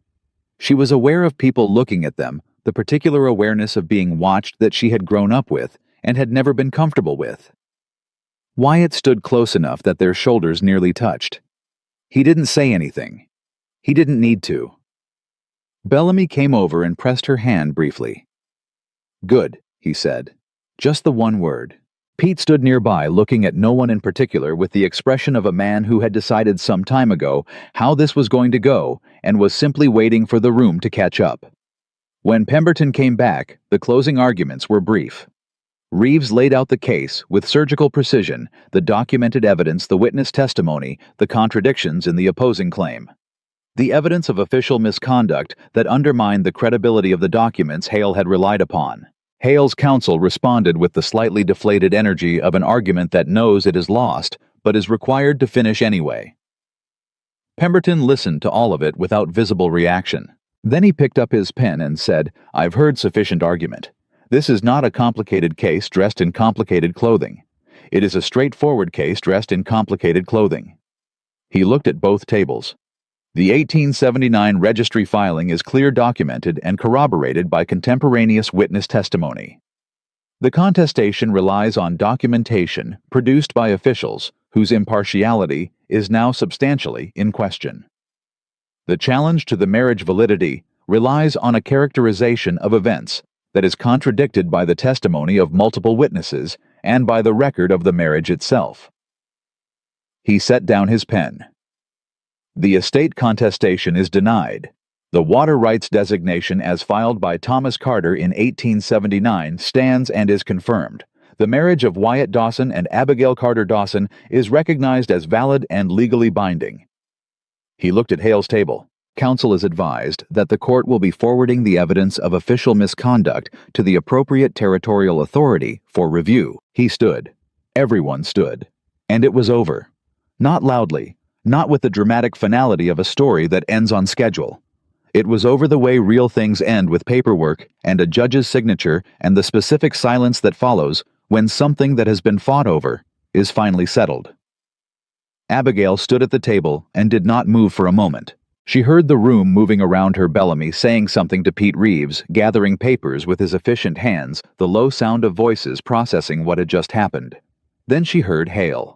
He was at his table speaking in a low and controlled voice to his lawyers. She couldn't hear the words, but she could read the posture, the particular stiffness of a man adjusting to a loss he had not fully prepared for. He looked up once and found her watching him. His expression was not angry. It was something colder. She held his gaze. He looked away first. She picked up her bag. She turned toward the door. Outside the courthouse, the late summer sun was direct and warm, and the main street of Dry Creek was doing what it always did, being a small town going about its business horses at hitching posts. Two women talking outside the general store, a child chasing something that had escaped. She stopped on the courthouse steps. Behind her, she heard people coming out Reeves Pete Bellamy. She heard Wyatt's boots on the steps. She heard him stop. She turned around. He was one step above her, which put them at almost exactly the same height. He was looking at her the way he always looked at her, completely, without negotiation. Around them, people were coming out of the courthouse. Neighbors, ranchers, people from town who had watched the entire proceeding. She was aware of every one of them. She was aware of almost nothing except Wyatt standing one step above her on a courthouse in Wyoming in the last weeks of summer. The marriage no longer needed to exist. They both knew that. The threat was gone. The legal protection had served its purpose. She was free, completely, legally, entirely free to walk away from Dawson Ranch and Dry Creek and Wyatt Dawson and start whatever came next in whatever direction she chose. She looked at him. She thought about $12 and a barn outside Laramie and a stranger on a street holding a horse. She thought about 11 minutes in a preacher's parlor. She thought about ledgers at a kitchen table and 4 pages of notes and a man asleep in a chair with a blanket over his shoulders. She thought about Emma in the barn with a book on her knees saying, "My mother used to read to me." She thought about 3 days of running and 2 months of staying and the very clear difference between them. She stepped forward. She put her hands on his face, and she kissed him. Not carefully, not tentatively, not the way a person kisses someone they are uncertain about. The way a person kisses someone they have been certain about for longer than they admitted on the steps of a courthouse, in front of everyone who had watched them fight for 2 months and deserved to see how it ended. He kissed her back. Immediately and completely, and with the same unhurried certainty he brought to everything he did. When she stepped back, she was aware of the sound around them, not loud, but present. The specific sound a crowd makes when something happens that is real. She looked at him. His hands were still at her waist. His expression was the one she had seen only in pieces before, fully open, fully present, the face underneath the careful steadiness. He looked, she thought, slightly stunned. Which was extraordinary, because she had watched this man face down bounty hunters and lawyers and territorial court proceedings without the slightest visible disturbance. "You're speechless," she said. "I am," he said. "That's new." "It is," he agreed. Behind them, Pete said to no one specifically, "Well, it's about time." Bellamy laughed. Reeves, to his credit, said nothing, but she heard him closing his briefcase with the satisfied finality of a man who considers the matter thoroughly resolved. Wyatt looked at her. "Abigail," he said. "Don't make a speech," she said. "You're terrible at speeches." "I wasn't going to make a speech." "Good." "I was going to ask if you wanted to go home," he said. She looked at him for a moment. "Home. Yes," she said. "I do." He offered his arm. She took it. They walked down the courthouse steps together into the ordinary, irreplaceable afternoon, and behind them, Dry Creek went on being itself, and ahead of them, Dawson Ranch waited, the way it always had, patient, solid, and exactly where they had left it. The ride home from the courthouse was quiet in the way that follows something large, not empty quiet, but full quiet. The kind that happens when people have said enough important things in a short period of time and need the space between words to let it settle. Pete rode ahead. Reeves had stayed in town to finalize the paperwork.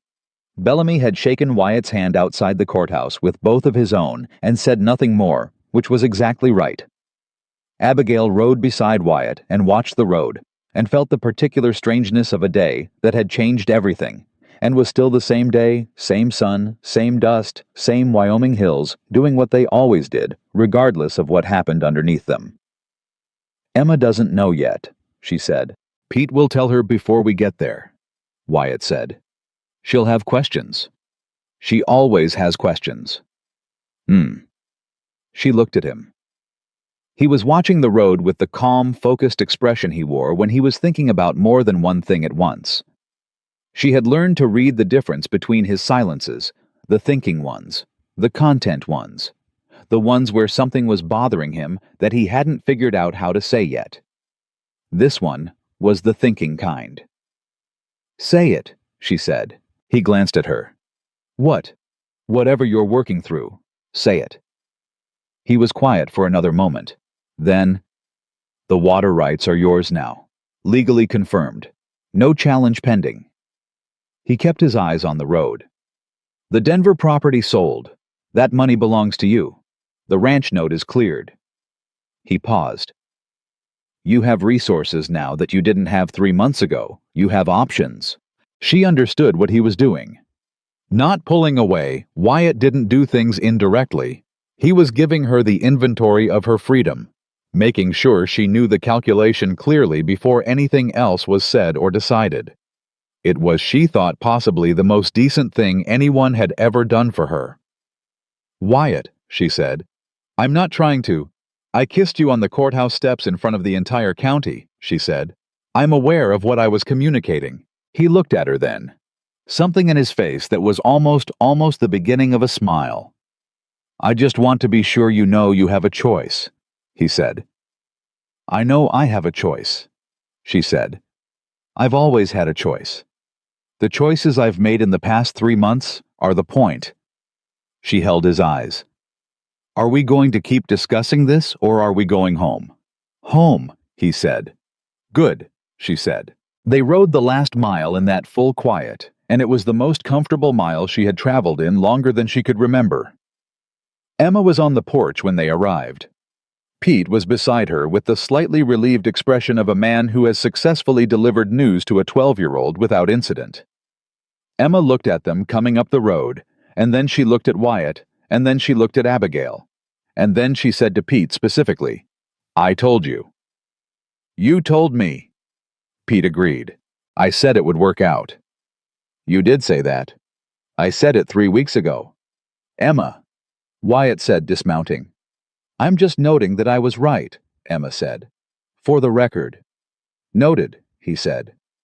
He walked past her toward the barn to see to his horse, and as he passed, he put his hand briefly on the top of her head, a gesture so quick and habitual that Abigail suspected he didn't know he'd done it. Emma leaned into it slightly in the same unconscious way. Abigail stood in the yard. Emma came down from the porch and stopped in front of her. "So you won," Emma said. "We won," Abigail said. Emma considered this. Pete said the judge confirmed everything. He did. And the man from Denver Hale? He has no claim here anymore, Abigail said, legally or otherwise. Emma nodded slowly. Then she said with the directness that was her most defining quality, "Are you staying now? Not temporarily? Actually staying?" Abigail looked at her. This child who had walked into a barn to find her reading, who had asked for fractions when Abigail was frightened, who had sat in a courtroom and told the truth in 8 sentences more effectively than 2 lawyers had managed in 2 hours. "Yes," Abigail said, "I'm staying." Emma looked at her for one more moment. Then she stepped forward and put her arms around Abigail's waist and held on with the specific intensity of a child who doesn't do this easily and means it completely when she does. Abigail held her back. She pressed her eyes closed. She thought about how $12 and 3 days of running had brought her here to this yard, this child, this particular moment of being held on to, and she could not begin to construct a version of her life in which she would have chosen differently, even knowing everything the past 3 months had cost. "All right," Emma said, finally pulling back and restoring her dignity. "I made supper. It's probably cold now." "I'll heat it up," Abigail said. "I know how to heat things up," Emma said, with mild offense. "I know you do. Come help me anyway." Emma went ahead of her into the house. Pete looked at Abigail. "Thank you," she said, "for everything, these past weeks." Pete looked at his boots. He was constitutionally uncomfortable with direct thanks, which was something she had noticed immediately and found endearing. "Just doing my job," he said. "You did considerably more than your job," she said. "Don't tell Wyatt that," he said. "He'll think I want a raise." "Do you?" Pete looked at her with an expression caught between surprise and amusement. "Probably," he said. Then he walked back toward the barn before she could respond. She went inside. The weeks that followed the hearing moved differently than the weeks before it. Not slower. There was still work, always work. The ranch operating with the specific demands of late summer moving toward fall. But the quality of the days was different. The constant background pressure of the legal threat was gone, and without it, the ordinary texture of the ranch revealed itself more clearly, the work that needed doing, the decisions that needed making, the people who needed tending. Abigail settled into all of it, with the particular ease of someone who has found the right size of life and recognizes it. She continued with the finances, not because she had to, but because she was good at it, and the ranch benefited, and Wyatt had long ago stopped pretending he could manage the books as well as she could. They had a conversation about this directly the way they had conversations about everything plainly at the kitchen table, without performance. "The water rights income needs to be managed separately from the ranch operating account," she said one evening in mid-September. "When the spring surveys come in and the neighboring access arrangements are formalized, you'll have a revenue stream that's distinct from the cattle operation. They should be treated as distinct." Wyatt looked at her from across the table. "You've already set up the accounts." "I set up a proposal," she said. "I need your agreement before anything is finalized." "You have it," he said. "You didn't even look at it." "I looked at it this afternoon," he said. "It's correct." She set down her pen. "When did you look at it?" "When you were at the south fence with Pete." He met her eyes with the steady calm that she had stopped finding neutral and had started finding specifically directed. "You left it on the table. I read it." "You read it and didn't say anything." "I was waiting for you to bring it up," he said. "It's your proposal. You should present it." She looked at him for a moment. "That's a very deliberate thing to do." "I'm a deliberate person," he said. She picked up her pen. "Yes," she said. "You are." She looked back at the papers. She was aware of him still watching her. She did not look up, because if she looked up she would say something that wasn't about ranch accounts, and she was not entirely sure she was ready for that conversation yet. Some things needed to arrive in their own time. Wyatt seemed to understand this with the same unhurried patience he applied to everything else. He waited. He was very good at waiting. The letter from her uncle arrived in October. She almost didn't open it. She stood at the kitchen table with it in her hands for a long moment, feeling the weight of it not physically, but in the particular way that communications from people who have hurt you carry weight even before you read them. She opened it. Franklin Carter's handwriting was precise and controlled, the handwriting of a man who had spent his life presenting a particular face to the world. The letter was 3 paragraphs.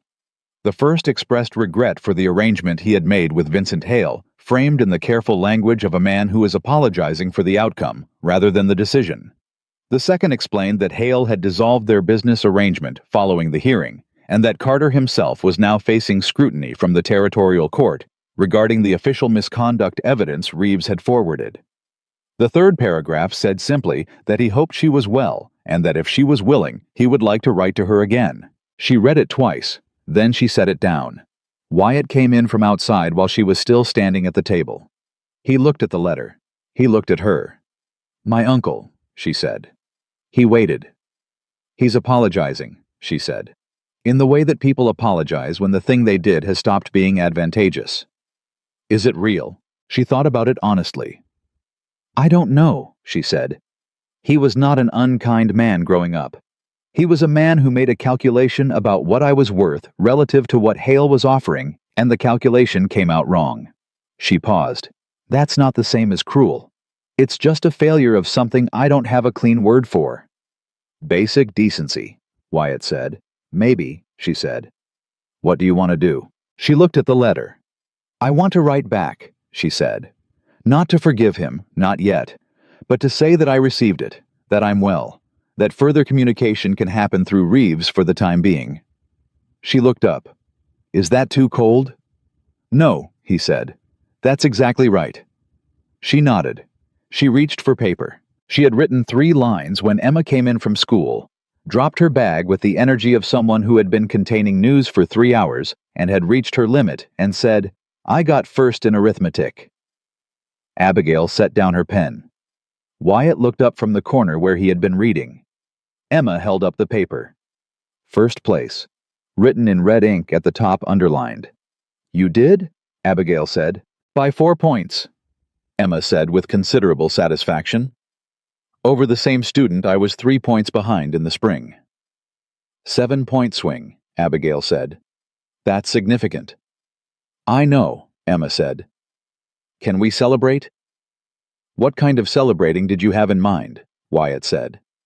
Emma looked at him. Pie, she said. From Martha Finch, the apple one. That requires going to town, he said. Yes, Emma said. That's why I'm asking. Wyatt looked at Abigail. Abigail looked at Wyatt. Get your coat, Wyatt said. Emma was already moving. They drove to town in the wagon, all three of them, which had become without any formal announcement, simply the way things were done.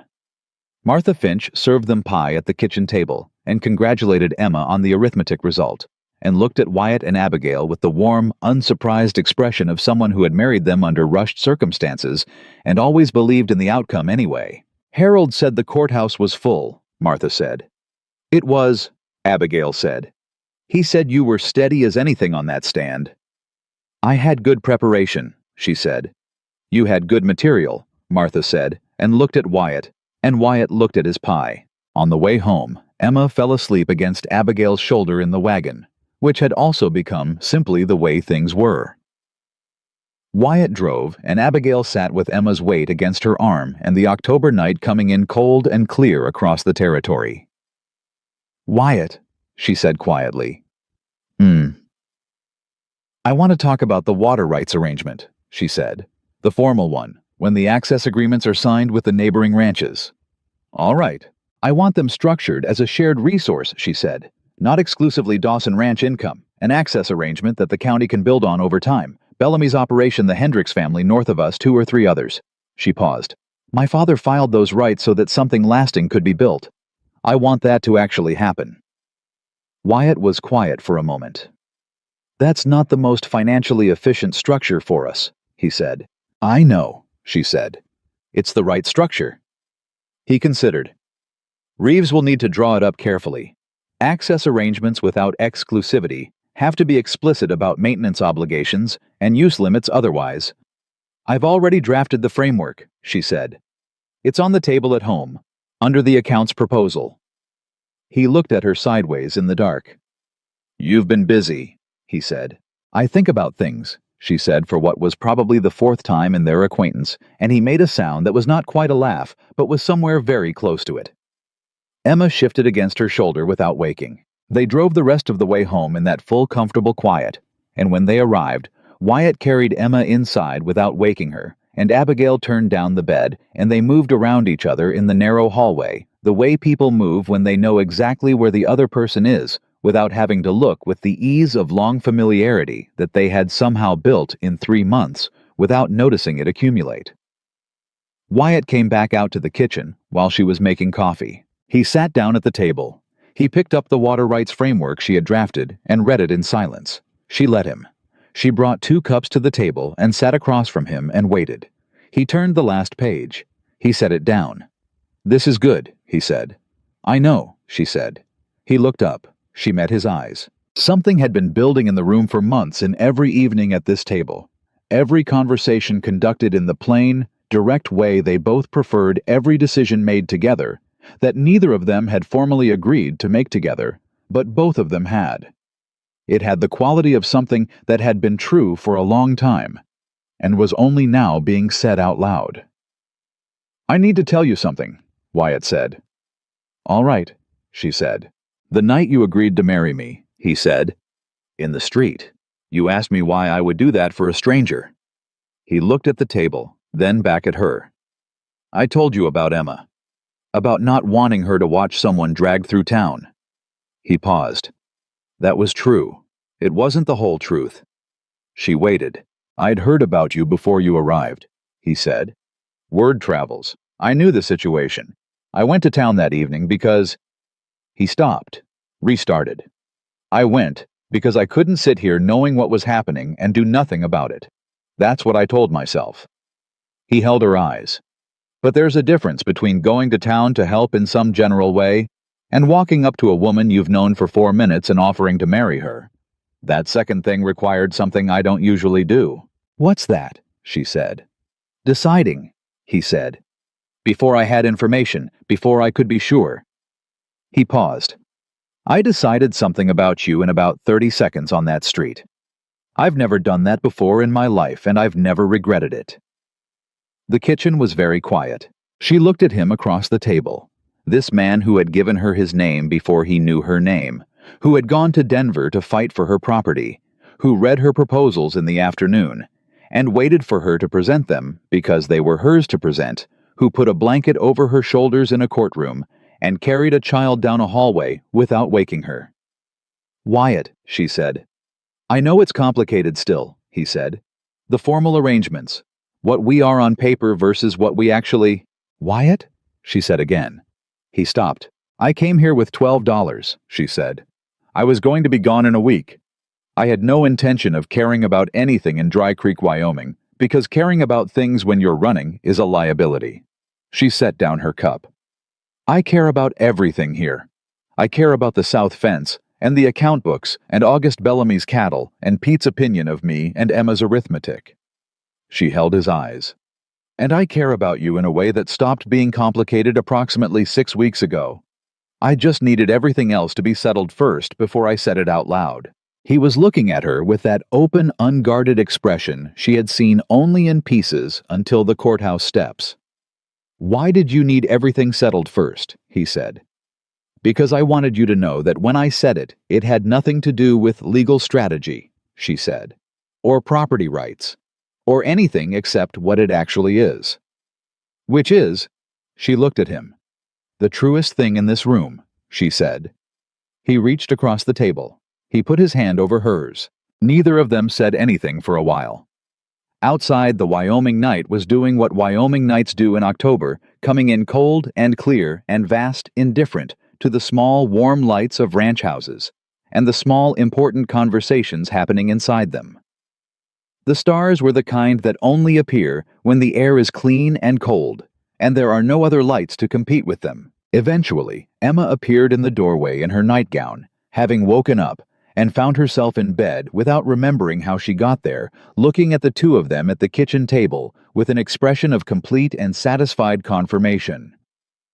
I told Pete, she said, that by October everything would be sorted. Emma, Wyatt said. I'm just saying I was right. You're always right, Abigail said. Go back to bed.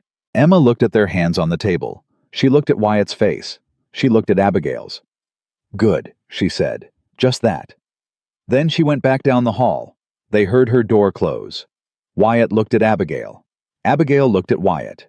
She started to laugh, a real one, the same kind that had surprised her in the barn all those weeks ago, coming out of somewhere that had been closed for a long time before she arrived in Dry Creek. Wyatt smiled. A full one. She had seen it only a handful of times, and it still caught her slightly off guard how completely it changed his face. How much younger it made him look. How much it revealed about everything he kept carefully contained the rest of the time. She's going to be insufferable about this, he said. She's already insufferable about this, Abigail said. She's been right since September, and she knows it. She gets it from her mother, he said. Then something shifted in his expression, the quick familiar shadow that moved across it when he mentioned his sister. It didn't stay. It moved through and past, and he was present again. She would have liked you, he said. Clara. She had no patience for people who couldn't think for themselves. She would have found you refreshing is probably the word. High praise, Abigail said. From Clara, yes, he said. She wasn't easy to impress. Emma has that quality, she said. She does, he said. She really does. He was quiet for a moment, and she let him have that moment, the grief that wasn't gone, but had learned to exist alongside other things. She had learned that about grief herself. You didn't move past it. You built a life large enough to hold it. I want to do something, she said. He looked at her. The water rights framework, she said. I want to add something to it. A community provision. a small fund from the access arrangement revenues held at the county level designated for families in difficulty, specifically for situations where someone is in the position I was in when I arrived here. Nowhere to go, no resources, no legal recourse. She paused. There are more people in that situation than anyone talks about, women especially. He looked at her steadily. That reduces the income from the arrangement, he said. Yes, she said. Not significantly, and the ranch doesn't need it. No, he said. It doesn't. He was quiet. What would you call it? She had thought about this. The Carter provision, she said. After my father. He filed those rights so something lasting could come from them. I think this is what he meant, even if he didn't know to say so. Wyatt nodded slowly. Write it in, he said. She picked up her pen. She wrote it in. By the following spring, Dawson Ranch had changed in every way that mattered, and not at all in the ways that made it what it was. The cattle operation had expanded 200 additional head, a new arrangement with a buyer in Cheyenne that Pete had negotiated with quiet satisfaction and reported to Wyatt as though it had been a minor administrative task rather than the best deal the ranch had seen in a decade. The new wells had come in on the eastern pasture, which solved the water pressure problem that had been present since before Abigail arrived. The south fence was solid and had stayed solid since Hale's departure from the territory, removed whatever arrangement Callaway's men had been operating under. The water rights access agreements had been signed by 4 neighboring operations before winter. Bellamy's signature had gone on first, with a steadiness that communicated he had never doubted the outcome. The Carter provision had been included as written, and Reeves had structured it cleanly, and the county administrator had noted in correspondence to Abigail directly that the provision was an unusual and generous arrangement that several people had already inquired about. Thomas Reeves had come to supper twice. He was thawing gradually into something approaching warmth, which Pete had observed was more than most people managed with Reeves in a decade.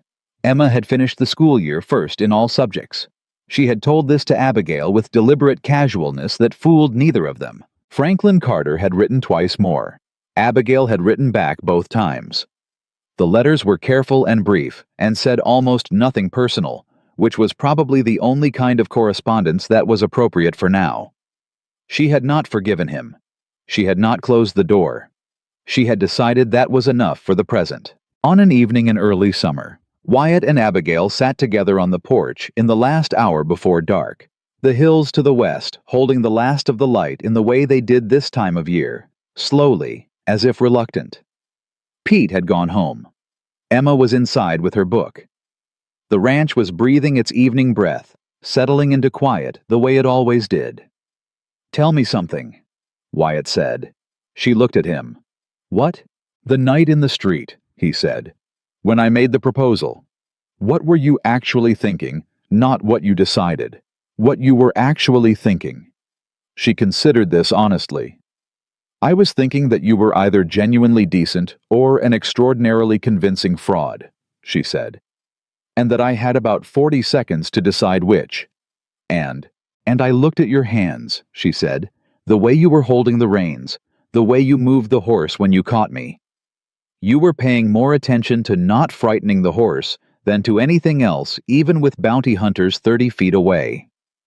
She paused. People who hurt things don't think about not frightening animals in moments of pressure.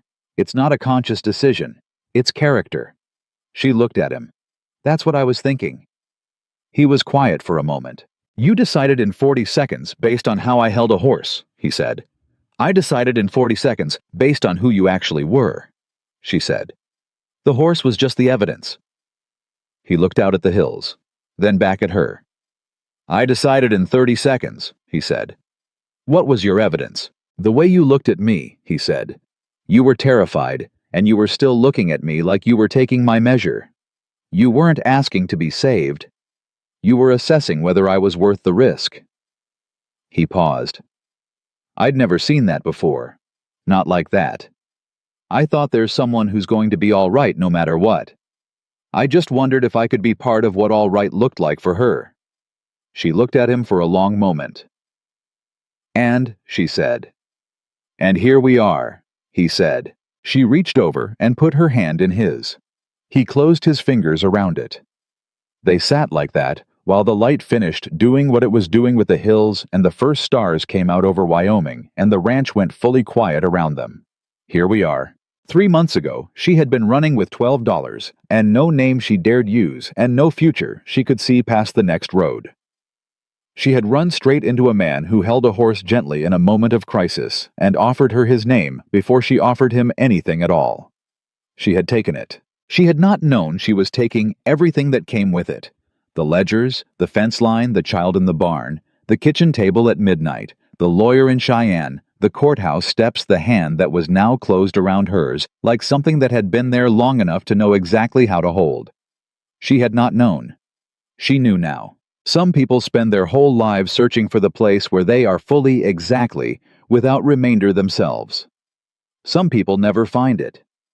Abigail Carter had found hers by running into a horse on a street in Dry Creek, Wyoming in the last summer of her old life and the first evening of everything that came after. She had not been rescued. She had never needed rescuing.